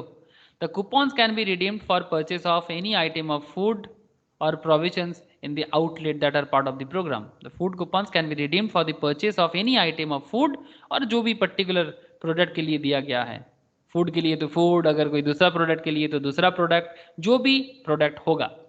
As the supply against which the coupon will be redeemed, as the supply against which the coupon will be redeemed is not known on the date of the sale of the coupon. ध्यान से सुनिएगा please. As the supply against which the coupon will be redeemed, ठीक है, is not known, मतलब किस date में coupon actually redeem होगा। मतलब आप दुकान में जाके उस कूपन को दोगे और बोलोगे कि भाई मुझे ये दो, मतलब आप किस दिन जाके वो कूपन को रिडीम करोगे, अगर ये डेट नहीं पता है, the date of sale of the coupon, मतलब जिस दिन आप कूपन को रिडीम करोगे वो दिन आपका टाइम ऑफ सप्लाई माना जाएगा, ठीक है। सपोज कंपनी ने आपको कूपन दे दिया और कंपनी कूपन देने के बाद आप 1 महीना बाद, 2 महीने बाद, कब आप जाओगे उस कूपन को यूज करने के लिए, मतलब कूपन को यूज करके या वाउचर को यूज करके प्रोडक्ट खरीदने जाओगे, जिस दिन जाओगे वो वाला डेट को सेल ऑफ द कूपन माना जाएगा और उसी डेट को time of supply of the coupon will be the date on which the employ redeems it against food, मतलब आपको खाना मिलेगा या फिर जो भी पर्टिकुलर प्रोडक्ट या ग्रोसरीज जो भी आप लेने जा रहे हो वो मिलेगा। इसको आइटम्स ऑफ हिज चॉइस, मतलब आप अपने चॉइस में जो भी प्रोडक्ट जिस दिन खरीदने जाओगे उस डेट को टाइम ऑफ सप्लाई माना जाएगा। सर ये कोई बड़ी बात थोड़ी ना है। नहीं सर, इसका एक दूसरा कॉन्सेप्ट भी आता है। अगर टाइम पता है ना तो फिर पहले भी हो सकता है। With each purchase of large pizza during the Christmas week from perfect pizza one can buy a voucher of ₹20 which will be redeemable till 5th Jan for a small pizza. ऐसा होता है ना सर, एक date बोल देता है कि इस डेट के अंदर अगर आप परचेस करोगे तो आपको ये कूपन के हिसाब से इतना रुपया माइनस हो जाएगा। ऐसे होता है कूपन, इस पर्टिकुलर डेट के अंदर अगर आप लेते हो तो आपको माइनस कर देगा या फिर एक स्मॉल पिज्जा मिलेगा। ऐसा होता है कि नहीं होता? अरे मिंत्रा वगैरह में होता है, मैं देखा है सर, एक पर्टिकुलर डेट दे देता है। फ्लिपकार्ट में भी फ्लिपकार्ट कॉइन्स वगैरह रहता है ना? तो वही है फ्लिपकार्ट कॉइन्स, मिंत्रा, वो जिस तरह का कॉन्सेप्ट यूज करते हैं उसी का। तो अगर पता है कि 5th Jan के अंदर करना पड़ेगा तो as the supply against which the voucher will be redeemed is known. किसके अगेंस्ट में सप्लाई करना है? पिज्जा प्रोडक्ट नोन है सर, हाँ। The supply against which the voucher will be redeemed is known on the date of issue of the vouchers. जिस दिन voucher issue किया जा रहा है पता है कि कौन सा प्रोडक्ट के ऊपर हो रहा है। The time of supply is the date of issue of the voucher. अगर प्रोडक्ट पता है ना सर, अगर प्रोडक्ट पता है तो फिर जिस डेट पे वाउचर इशू होगा उसी डेट को टाइम ऑफ सप्लाई माना जाएगा। जिस दिन वाउचर इशू होगा उसी दिन को डेट ऑफ सप्लाई माना जाएगा, टाइम ऑफ सप्लाई। अगर प्रोडक्ट का कोई कॉन्सेप्ट पता नहीं रहता है तो इन दैट केस जिस दिन वो कूपन सेल होगा क्योंकि क्या प्रोडक्ट है उसके ऊपर डिपेंड करता है ना सर, प्रोडक्ट के ऊपर डिपेंड करते हैं ना कि गवर्नमेंट को जीएसटी कितना मिलेगा, प्रोडक्ट पे डिपेंड करेगा ना। अरे सर अगर आप क्या प्रोडक्ट लोगे, पिज्जा लोगे तो पिज्जा के हिसाब से कटेगा, अगर डायमंड खरीदोगे भी तो डायमंड के हिसाब से मिलेगा, अगर ग्रोसरी खरीदोगे तो ग्रोसरी हिसाब से मिलेगा, एज पर दी प्रोडक्ट। ये सन नो, जीएसटी का रेट प्रोडक्ट के ऊपर चढ़ाया जाता है ना कि किस प्रोडक्ट पे क्या जीएसटी है। तो अगर पिज्जा है तो गवर्नमेंट को पता है कि पिज्जा पे क्या जीएसटी लगता है, तो फिर गवर्नमेंट उसके हिसाब से आपका टाइम ऑफ सप्लाई मान सकता है। लेकिन अगर कौन सा प्रोडक्ट या फूड आपको पता नहीं है तो फिर गवर्नमेंट किस हिसाब से आपका time of supply normal case में मानेगा, नॉर्मल कूपन के केस में, अगर स्पेसिफिक नहीं है तो। Is this point clear? ये दोनों केस समझ में आया, एक्मे सेल्स एंड पिज्जा का केस? ओ सर बोलो ना, ये दोनों केसेस समझ में आ रहा है? है दादा। है सर। मैं आप लोगों को एक कंपनी के बारे में बताता हूँ जो बड़ा फेमस है ये कूपन का बिजनेस करने के लिए। मैं बस नाम बताता हूँ, आप चाहो तो इस तरह का बिजनेस का डिटेल्स बाद में केस स्टडीज कर सकते हो, ठीक है। मैं थोड़ा सा बता दूँ रियल लाइफ में ऐसा क्या कंपनी है जो एक्चुअली कूपन इशू करता है, कंपनी को सेल करता है, फिर वो कूपन कंपनी मार्केट में लोगों को देता है। आपने अगर नाम नहीं सुना तो सुन लो, सुने हो तो बोलना सर। सोडेक्सो नाम सुने हो कि नहीं? प्रिया, प्रिया सुन, शायद सुने होंगे मे बी। नाम सुना सर इसका, इस कंपनी का? Hospitality company. क्या करता है sir? It's a French food service and facilities. ये देखो सर, बड़ा फेमस कंपनी है सीरियसली, इंडिया में भी चलता है, तभी तो बोल रहा हूँ मैं। सोडेक्सो, ठीक है। ये कॉन्ग्लोमरेट है, 1966 का कंपनी है, 55 साल हो गया कंपनी का, फ्रांस में चलता है। France is known for shoppings, आप लोग जानते हो फ्रांस में शॉपिंग डेस्टिनेशन माना जाता है, international shopping destination, area served world wide, पूरा दुनिया भर में अपना बिजनेस को फैला के रखा है, ठीक है। इनकम देख सकते हो आप, ठीक है। टोटल एसेट्स देख सकते हो, नंबर ऑफ एम्प्लॉइज 4,70,000। क्या करता है? सिर्फ कूपन इशू करता है। is a French food service and facilities management company headquartered in Paris, suburb of ये 428 employees। क्या करते हैं? Sodexo serves many sectors including private corporations, government agencies, schools from preschools through university, including seminaries and trade schools, hospitals, clinic, assisted living facilities, military base, prisons, and as of 2016 subsidiary Sodexo Justice Services operated support services in 120 prisons in 8 countries। prisons पे भी service देता है, ठीक है। Mainly काम क्या है? Coupon issue करना, ठीक है सर। सोडेक्सो अपना कूपन कंपनीज को देते हैं, कंपनी वो कूपन अपने एम्प्लॉयज को देते हैं, और वो एम्प्लॉयज वो कूपन को यूज करके अपना प्रोडक्ट या सर्विसेज जो उनको लेना है लेता है, और बदले में सोडेक्सो को क्या मिल जाता है? अरे सर पर कूपन में कमीशन मिल जाता है। बड़ा इंटरेस्टिंग कॉन्सेप्ट है। मार्केट देखो sir, revenue reach 22 billion euro with a market capitalization of 15.8 billion euro. Its revenues by region are 47% from North America, 38% from Europe and 15% from other areas। मतलब Europe and north America में, मतलब जो specially develop countries है sir, जो develop nation है वहाँ पर ज़्यादा इनकम करते हैं, बिकॉज वहाँ पर लोग ज़्यादा एजुकेटेड है, वाउचर्स का यूज़ ज़्यादा समझते हैं। कंपेरेटिवली एशिया उतना डेवलप नहीं है इस मैटर पे, इतना एडुकेटेड भी नहीं है, पॉपुलेशन भी बहुत हाई है, अलग कॉन्सेप्ट है इसका। I hope you understand sir. इस तरह का बिजनेस का मॉडल फ्यूचर है देश का, ऐसे ऐसे बिजनेस मॉडल धीरे धीरे बहुत चलेगा। समझ में आया सर? मतलब जिस तरह का कंपनी के बारे में हम लोग बात कर रहे थे, उसी का एक बड़ा कंपनी के बारे में मैंने आपको बताया, ठीक है। चलो सर, अब इतना देर से जो बात हो रहा था इसको थोड़ा शॉर्ट फॉर्म में देख ले। हाँ देखो सर, ये आप लोग जानते हो निको पार्क का पास मिलता है ना, एक्वाटिका का पास मिलता है। ये पास वगैरह क्या होता है, इसको किस तरह से इसका हिसाब होता है? आपको तो पास मिल गया, लेकिन उनको तो पैसा मिला होगा ना? हाँ सर, आपको तो पास मिल जाता है, लेकिन कंपनी को, मतलब जो पास लेके आप एक्वाटिका में जा रहे हो या निको पार्क में विजिट कर रहे हो या मूवी हॉल में मूवी देखने जा रहे हो, उसके बदले उस पर्टिकुलर कंपनी को तो पैसा मिला होगा, ये और नो? या फिर आपको लगता है कि कंपनी को कुछ नहीं मिलता, आपको ऐसे एंट्री दे देते हैं? हेलो,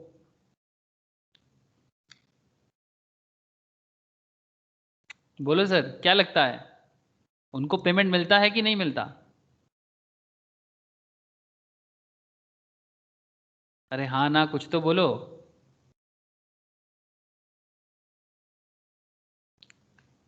क्या मेरा आवाज आ रहा है आप लोगों तक? हेलो। है दादा। तो फिर आप लोग समझ में नहीं आ रहा है क्या फुटपाथ के बारे में? है। क्या सब कोई सो गया क्या? किसी का भी मुझे प्रॉपरली साउंड नहीं मिल रहा है, या फिर मेरा आवाज प्रॉपरली नहीं है किसी के पास? तो था प्रियतमा, कहाँ गए आप लोग? हाँ सर। हाँ सर, अच्छा ठीक है, चलो सर। मैं सोचा कि सब सो गए होगा जीएसटी का कहानी सुनते सुनते। Okay. Any food item can be purchase from the food pass. Supply is not identifiable at the time of issue of the voucher.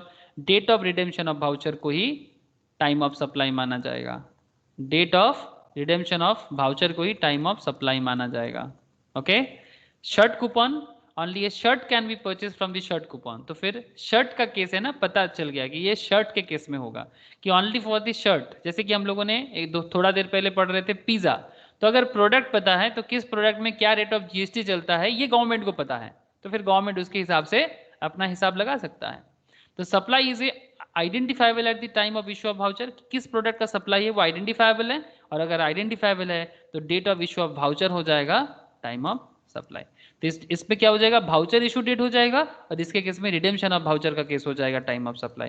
तो दोनों टाइम ऑफ सप्लाई अलग अलग हो रहा है, दोनों टाइम ऑफ सप्लाई अलग अलग हो रहा है। दोनों ही कूपन सिस्टम है, दोनों ही कूपन कॉन्सेप्ट में चल रहा है, वाउचर या कूपन कॉन्सेप्ट में चल रहा है, बट दोनों कॉन्सेप्ट थोड़ा अलग है। अगर प्रोडक्ट क्या है पता है तो फिर date of issue of voucher, अगर नहीं पता कि कौन सा प्रोडक्ट है, इन जनरल प्रोडक्ट कूपन है, तो फिर date of redemption of voucher. जिस दिन आप वाउचर को रिडीम करोगे उस दिन ये टाइम ऑफ सप्लाई होगा, और गवर्नमेंट को जीएसटी पेबल का टाइम आएगा, अपना टाइम आएगा। समझ में आ रहा है सर, कब किसका टाइम आएगा? हाँ सर, समझ में आया। मैं पूरा मान रहा हूँ कि आप लोगों को समझ में आ रहा है। की रे तो था बोझा कैसे की जाए नहीं?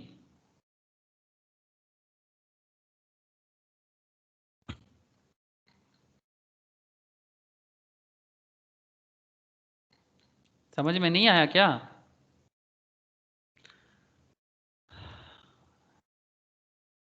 प्रिया है बोलो। सर। ओके, प्रिया बोलो, समझ में आ रहा है?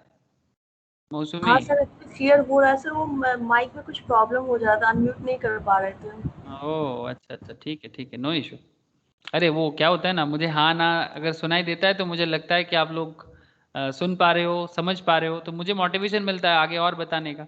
अगर आप लोग किसी जगह में अगर समझ नहीं पाते हो तो मुझे लगता है कि नहीं आगे नहीं बढ़ना चाहिए, दैट काइंड ऑफ। इसीलिए मैं बार बार पूछता रहता हूँ, और कुछ नहीं। मतलब अगर ऐसा है कि समझ में नहीं आ रहा और मैं बोले जा रहा हूँ तो फिर बेकार है ना, इसीलिए। ओके। तो where a periodical return is to be filed. अच्छा, time of supply of goods in residual cases, ऐसे केसेस कब होता है? जैसे रेसिडुअल रिटर्न फाइल हो रहा है, पीरियडिकल रिटर्न मतलब हर पीरियड में रिटर्न फाइल करे जा रहे हो। Date on which return is required to be filed, जिस डेट में आपको रिटर्न एक्चुअली फाइल करना चाहिए।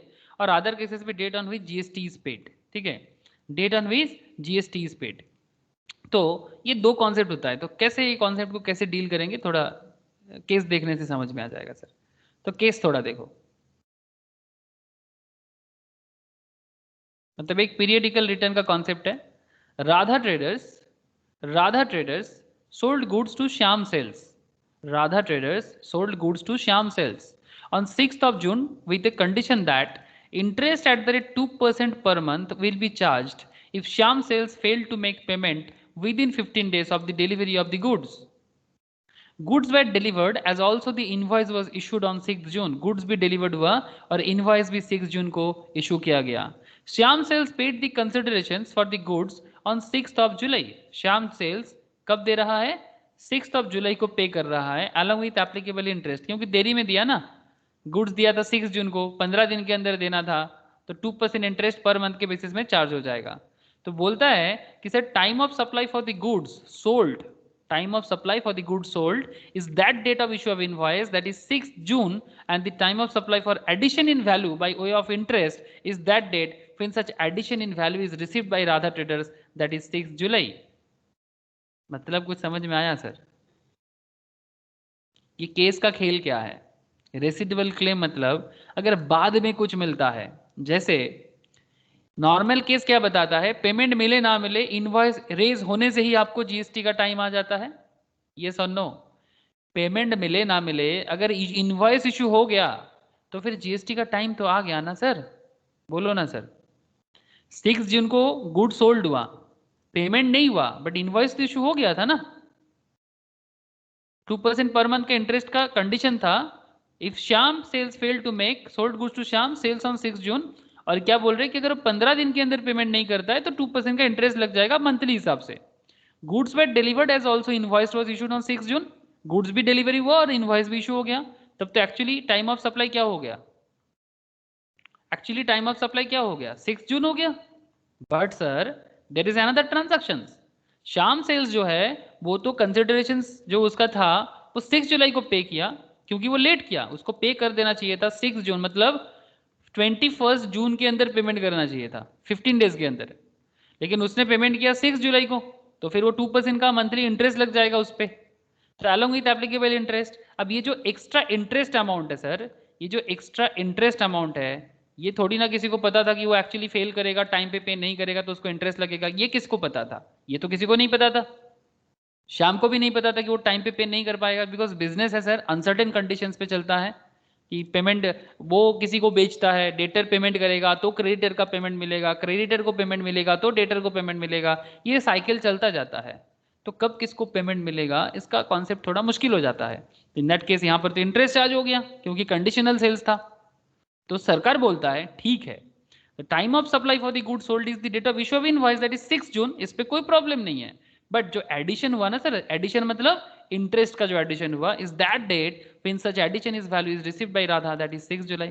तो इंटरेस्ट के लिए टाइम ऑफ सप्लाई हो जाएगा 6 जुलाई, लेकिन normally date of issue of invoice ही हो जाएगा आपका time of supply.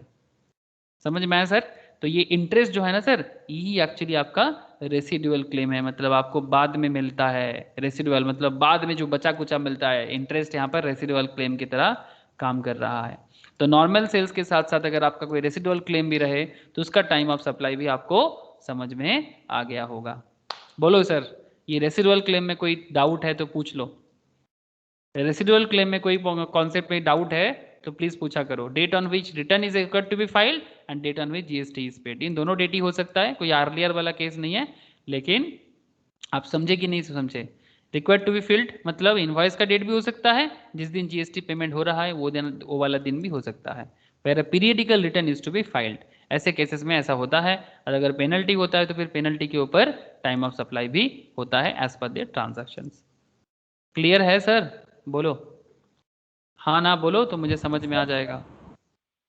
Okay sir, तो अल्टीमेटली हम लोगों ने এই ক্ষেত্রে টাইম অফ সাপ্লাই তাহলে দুটো হবে।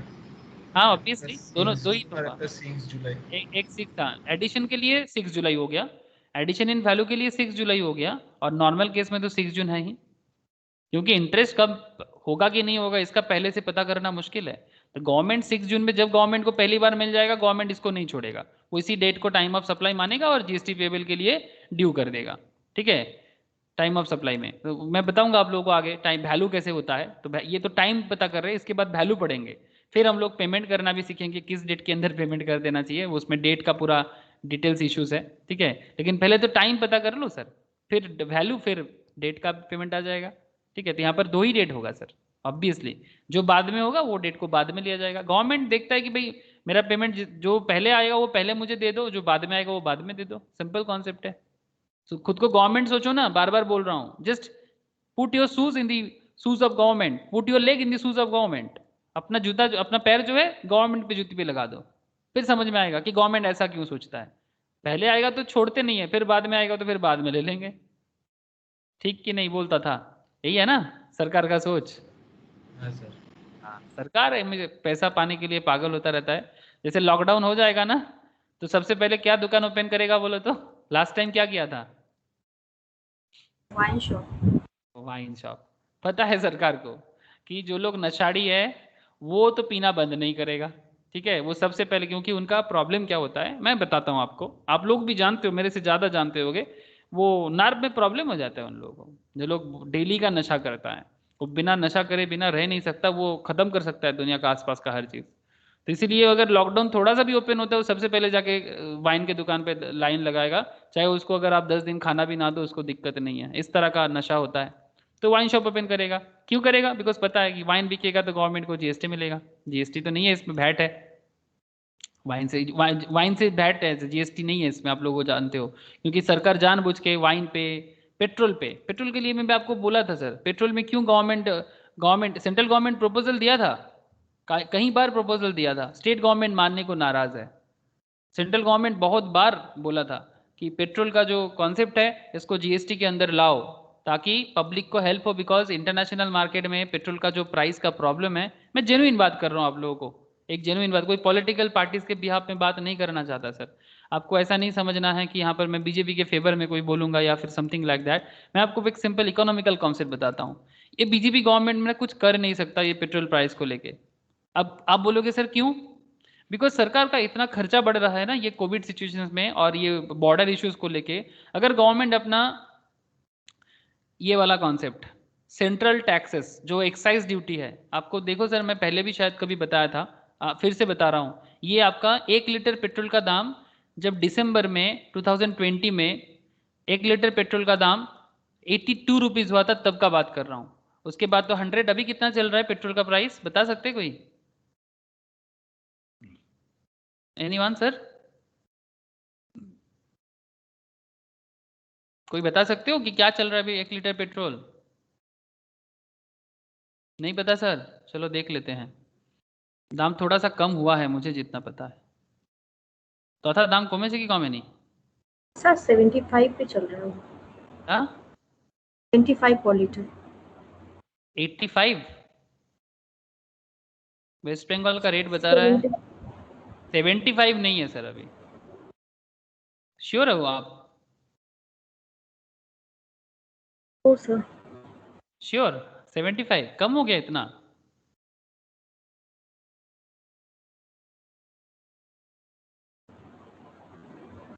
₹90 दिखा रहा है इकोनॉमिक टाइम्स। नहीं सर 75 नहीं। 90 रुपीज ही है। हाँ 90 होगा सर, इकोनॉमिक टाइम्स 90 बता रहा है। 90 रुपीज़ है, ठीक है, कम हुआ है, 100 छू गया था, 90 हो गया, ठीक है। मैं आपको एक चीज़ बताता हूँ कि ये 90 या 82 जो भी हो, इसके पीछे का क्या कॉन्सेप्ट रहता है दाम के बढ़ने के पीछे। देखो सर लॉजिक देखो, ये गवर्नमेंट का ही सोर्स है सर, इंडियन ऑयल कॉर्पोरेशन का सोर्स है। 26.34 1 लीटर पेट्रोल का दाम होता है जहाँ से हम लेके आते हैं, like middle east countries, Dubai, middle east का जो एरिया है वहाँ से importing crude oil including ocean freight, refining, OMC margin etcetera. Domestic freight रहता है इसमें 0.37 करके 1 लीटर पेट्रोल पे। Central government taxes, excise duty and cess 32.98 rupees.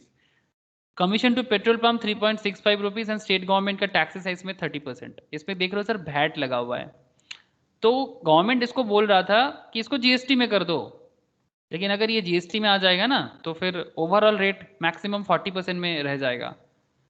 40% तो करेगा नहीं क्योंकि वो हाईएस्ट रेट है, तब उसको 28% पे करेगा ना, तो भी मुश्किल है। बिकॉज अगर ऐसा करता है तो उसमें सेंट्रल को भी देना पड़ेगा और स्टेट को भी मिलेगा, तो फिर स्टेट गवर्नमेंट का रेवेन्यू लॉस हो जाएगा। हिसाब बताता है कि एनुअल रेवेन्यू स्टेट गवर्नमेंट का लॉस होगा, ईच एंड एवरी स्टेट को एनुअल रेवेन्यू लॉस हो जाएगा 2 लाख करोड़ का। कोई भी स्टेट ये काम नहीं करेगा सर अगला 10 ईयर्स, क्योंकि प्रॉब्लम क्या है, स्टेट गवर्नमेंट बिजनेस का कोई इकोसिस्टम नहीं है। मतलब each states don't have that kind of ecosystem कि वो अपना पैसा खुद अर्न कर सके प्रॉपर वे में। In India there are few states जो अपने आप को देख सकता है, there are few states only, few states like may be little bit. बड़े स्टेट्स में महाराष्ट्र इज गुड, बड़े स्टेट्स में तमिलनाडु इज गुड, अब केरल को देखो थोड़ा बहुत ठीक है, Karnataka okay, but the states like eastern parts of India, northern parts of India, north eastern states, फिर भी नॉर्थ ईस्टर्न का हालत अच्छा है, नॉर्थ ईस्टर्न फिर भी अच्छा है, मणिपुर, मिजोरम, अरुणाचल प्रदेश, दे आर मतलब economically developed in their own way, अच्छा है सर, लिविंग स्टैंडर्ड हाई है कंपेरेटिवली। मणिपुर में थोड़ा इश्यूज है, बट फिर भी त्रिपुरा में भी थोड़ा इश्यूज है, बिकॉज वो कुछ और बैकवर्ड रीजन है उनका, कौन सा पार्टी कब है वो बात नहीं है, ठीक है। पार्टी तो मैक्सिमम पार्टीज देखोगे तो फिर पुराना पार्टीज अलग ही था, बट अभी न्यू पार्टीज तो अभी अभी आया है, क्या कर लेगा 2-4 सालों में, ऐसा बात नहीं है। कॉन्सेप्ट क्या है, कॉन्सेप्ट है कि अगर गवर्नमेंट इस पर्टिकुलर कॉन्सेप्ट में वैट जीएसटी ला देगा ना पेट्रोल पे, तो पेट्रोल का प्राइस कम हो जाएगा। अब इसमें कुछ न्यू इश्यूज चल रहा है, एक सेंट्रल गवर्नमेंट अपना खर्चा नहीं कम कर सकता, बिकॉज डिफेंस में बहुत प्रॉब्लम है, बिकॉज हमारे देश में डिफेंस में बहुत खर्चा होता है। Border issues with Pakistan and China is a very very big issue sir. आप समझोगे नहीं, आई डोंट नो आप कितना समझते हो बॉर्डर इश्यूज को। अगर हिमालय हाथ से गया, भारत हाथ से गया, और ऑलवेज हिमालय का इस पार भारत का है, हिमालय का उस पार तिब्बत का है, लेकिन ये इश्यूज को चाइना प्रॉब्लम में डाल रहा है। और अगर बॉर्डर को सिक्योर करना है तो खर्चा करना पड़ेगा, बहुत बड़ा खर्चा है सर। करीब, मैं आपको क्या बताऊं, करीब 3500 किलोमीटर से भी ज्यादा बॉर्डर है। आप लोगों को 1962 वार अगर आप जानते होंगे ना, तो आप समझ सकते हो ये बॉर्डर को नहीं बचा पाए जवाहरलाल नेहरू।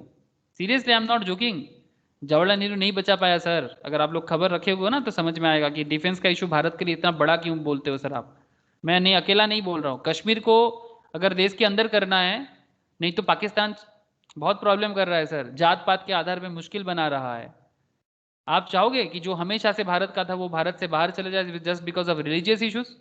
नहीं सर, ऐसा नहीं होना चाहिए। उल्टा जिन लोगों का स्टेट्स है उनको वहां से हटाया गया और अपने जगह में कुछ और धर्म को, मतलब बस जाति पाति कर रहा है। जिनका देश है, जिनको जिनको रहना चाहिए उनको नहीं दिखा रहा है। तो कश्मीर पे खर्चा करना पड़ेगा। अगर कश्मीर नहीं रहेगा ना सर, तो फिर भारत का मतलब भारत खराब हो जाएगा। 2 दिन में कोई और आ जाएगा, फिर धीरे धीरे भारत का नक्शा खत्म हो जाएगा। आप लोगों को पता है ब्रिटिश के टाइम पे ब्रिटिश भारत को कितना बड़ा भारत छोड़ के गया था, और आज के डेट में क्या भारत का नक्शा है, पूरा बदल गया है सर। 47 से जो भारत था, जो ब्रिटिश के टाइम पे भारत था, वो भारत अभी नहीं है। मैं एक्चुअली आपको सेंट्रल गवर्नमेंट का मेन प्रॉब्लम बता रहा हूँ कि सेंट्रल गवर्नमेंट क्यों नहीं कर पा रहा है। अब स्टेट गवर्नमेंट भी क्यों नहीं कर पा रहे, वो भी आप देख रहे हो। अब वेस्ट बंगाल गवर्नमेंट के पास पैसा नहीं है, वेस्ट बंगाल गवर्नमेंट के पास पैसा नहीं है इनकम करने का, बिकॉज यहाँ पर बिजनेस नहीं है। बिहार के पास बिजनेस नहीं है, उत्तर प्रदेश के पास बिजनेस नहीं है। दे नेवर वांट, कभी नहीं चाहेगा कि उनका ये 30% का वैट हट जाए 1 लीटर पेट्रोल पे, और ज्यादा हो जाए तो और अच्छा, लेकिन वो नहीं चाहेगा। अब पेट्रोल का प्राइस कम करने के पीछे सिर्फ अकेला सेंट्रल गवर्नमेंट को दोष मत दो।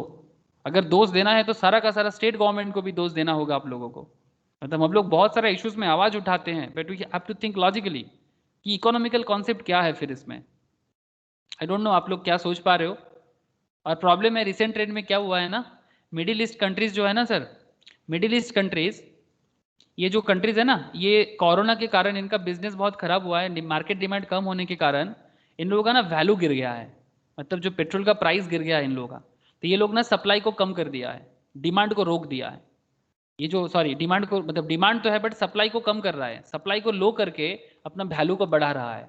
और इंडिया बहुत बड़ा कंज्यूमर है इनका, इसीलिए इंडियन कंज्यूमर बड़ा सेंसिटिव है, बिकॉज इंडियंस को और कुछ उपाय नहीं आता, पेट्रोल के अलावा और कुछ दिखता नहीं है, तो इसको मुश्किल लगता है। तो ये मेन कहानी है। अब साथ में लिविंग स्टैंडर्ड्स, इतना बड़ा पॉपुलेशन का pressure, lots of thing solve करना होगा, लेकिन साथ मिलके करना होगा। एक दूसरे के ऊपर कीचड़ उछा के नहीं, कीचड़ उछाल के काम नहीं बनेगा सर। ये पॉलिटिकल पार्टीज जिस तरह का इमेज बनाता है ना पब्लिक के मन में, ऐसे देश नहीं बनेगा सर। एक बहुत फेमस पॉलिटिकल लीडर्स एक बहुत अच्छा बात किया था सर, मुझे याद है, नाम भी लूँगा, अटल बिहारी वाजपेयी, ग्रेट लीडर, बहुत अच्छा लीडर मैं मानता हूँ मेरे हिसाब से। बोलता है कि पार्टियां आएंगी पार्टियां जाएंगी, पर ये देश चलता रहना चाहिए। बट हमारे देश में करेंटली प्रॉब्लम है ना कि बस एक पॉलिटिकल पार्टी दूसरे पॉलिटिकल पार्टी को बस कीचड़ फेंकता रहता है, कोई किसी का साथ नहीं देता, किसी को देश का नहीं पड़ा है, सब अपना अपना सोचता है। सभी जो लीडिंग है, जो ओपोनेंट है, सब, ऐसा नहीं कि बीजेपी एकदम तुलसी पाता है, ऐसा नहीं है सर, ऐसा बात नहीं है, सब एकदम बेकार है। बट फिर भी जो अच्छा मुद्दा है उस मुद्दे पे साथ देना चाहिए सर, अच्छा मुद्दा है उस पर साथ देना चाहिए। लास्ट ईयर मैं एक चीज़ ओपनली बोल रहा हूँ आपको, लास्ट ईयर जब मोदी जी ने लॉकडाउन किया था अचानक से, तब बोला कि मोदी इकोनॉमी को खराब कर दिया, जीडीपी -24% में गया तो मोदी इकोनॉमी को खराब कर दिया। अब मोदी जी चुप है तो लोग बोल रहे हैं मोदी जी सेल्फिश हो गया है। क्या मैं गलत बोल रहा हूँ सर, बोलो आप। अब सिचुएशन के हिसाब से उस बार किया था तो मोदी जी गलत हो गया था, मतलब किस तरह का एंटी स्टेप्स ले रहे हैं। मैं प्रो मोदी बात नहीं कर रहा हूँ, मैं बस आपको बोल रहा हूँ कि बस कोई कुछ स्टेप्स लेगा तो क्या एंटी होना जरूरी है हर बात में? हर बात में एंटी होना जरूरी है? आप देखो इस बार क्या हालत हो रहा है। अब मोदी जी चुप है बिकॉज मोदी जी बोल दिया कि जो करना है स्टेट गवर्नमेंट करेगा, मैं कुछ नहीं करूंगा, क्योंकि मैं कुछ करूंगा तो फिर स्टेट बोलेगा कि सेंट्रल गवर्नमेंट जीने नहीं देता। केजरीवाल बोलेगा, ममता दीदी बोलेगा, उत्तर प्रदेश वाले, सॉरी वो बिहार वाले बोलेगा, हर कोई चलना चालू कर देगा कि खराब कर दिया इकोनॉमी को, अब चलो अपना अपना इकोनॉमी खुद देखो। फिर जब सप्लाई प्रॉपरली नहीं पहुंचता है, फिर जब इकोनॉमी प्रॉब्लम में आ जाता है, फिर बोलते हैं सेंट्रल नहीं देख रहा है।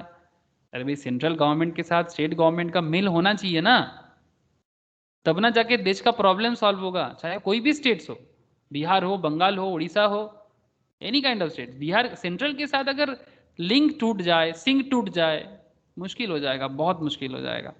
ये चीज़ बहुत ज़रूरी है। इसीलिए कभी कभी मुझे लगता है कोई डेमोक्रेसी चाहिए ही नहीं, मोनर्की ला दो सर, राजा का शासन।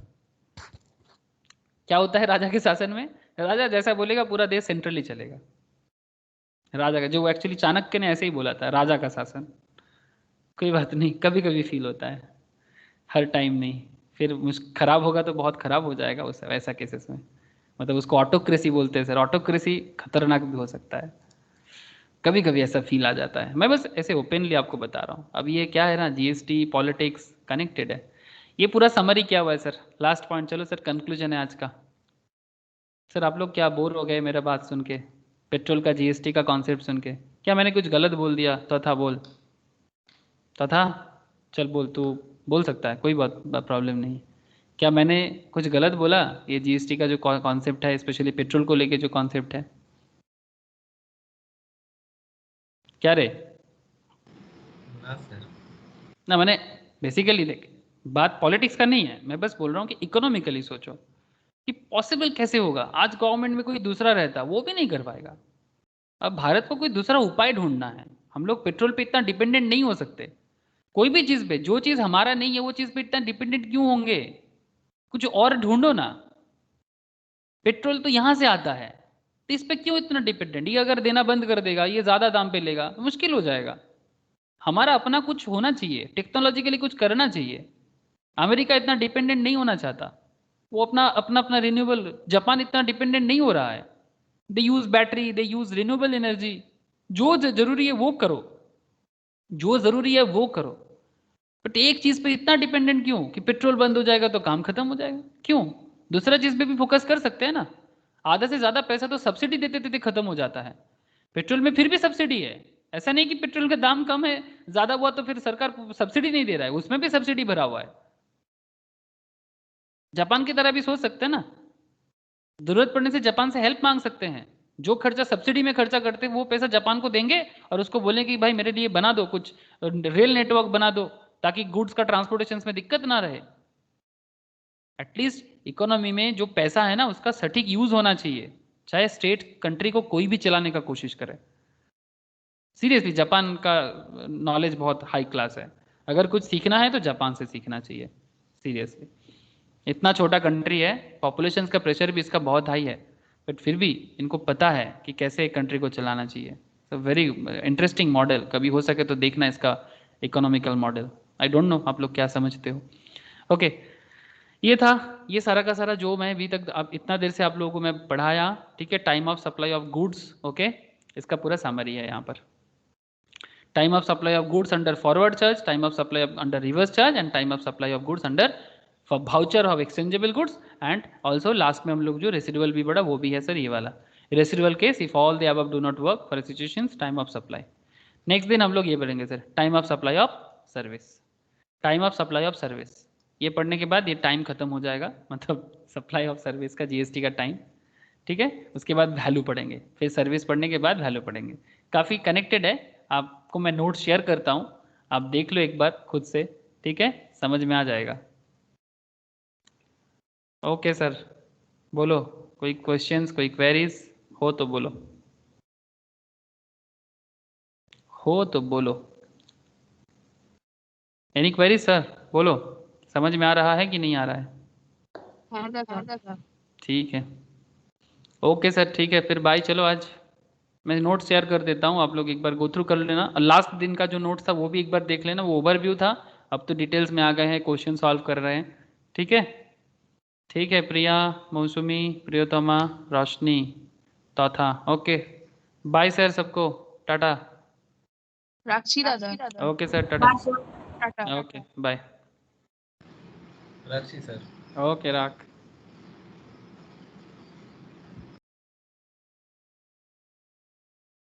Approximately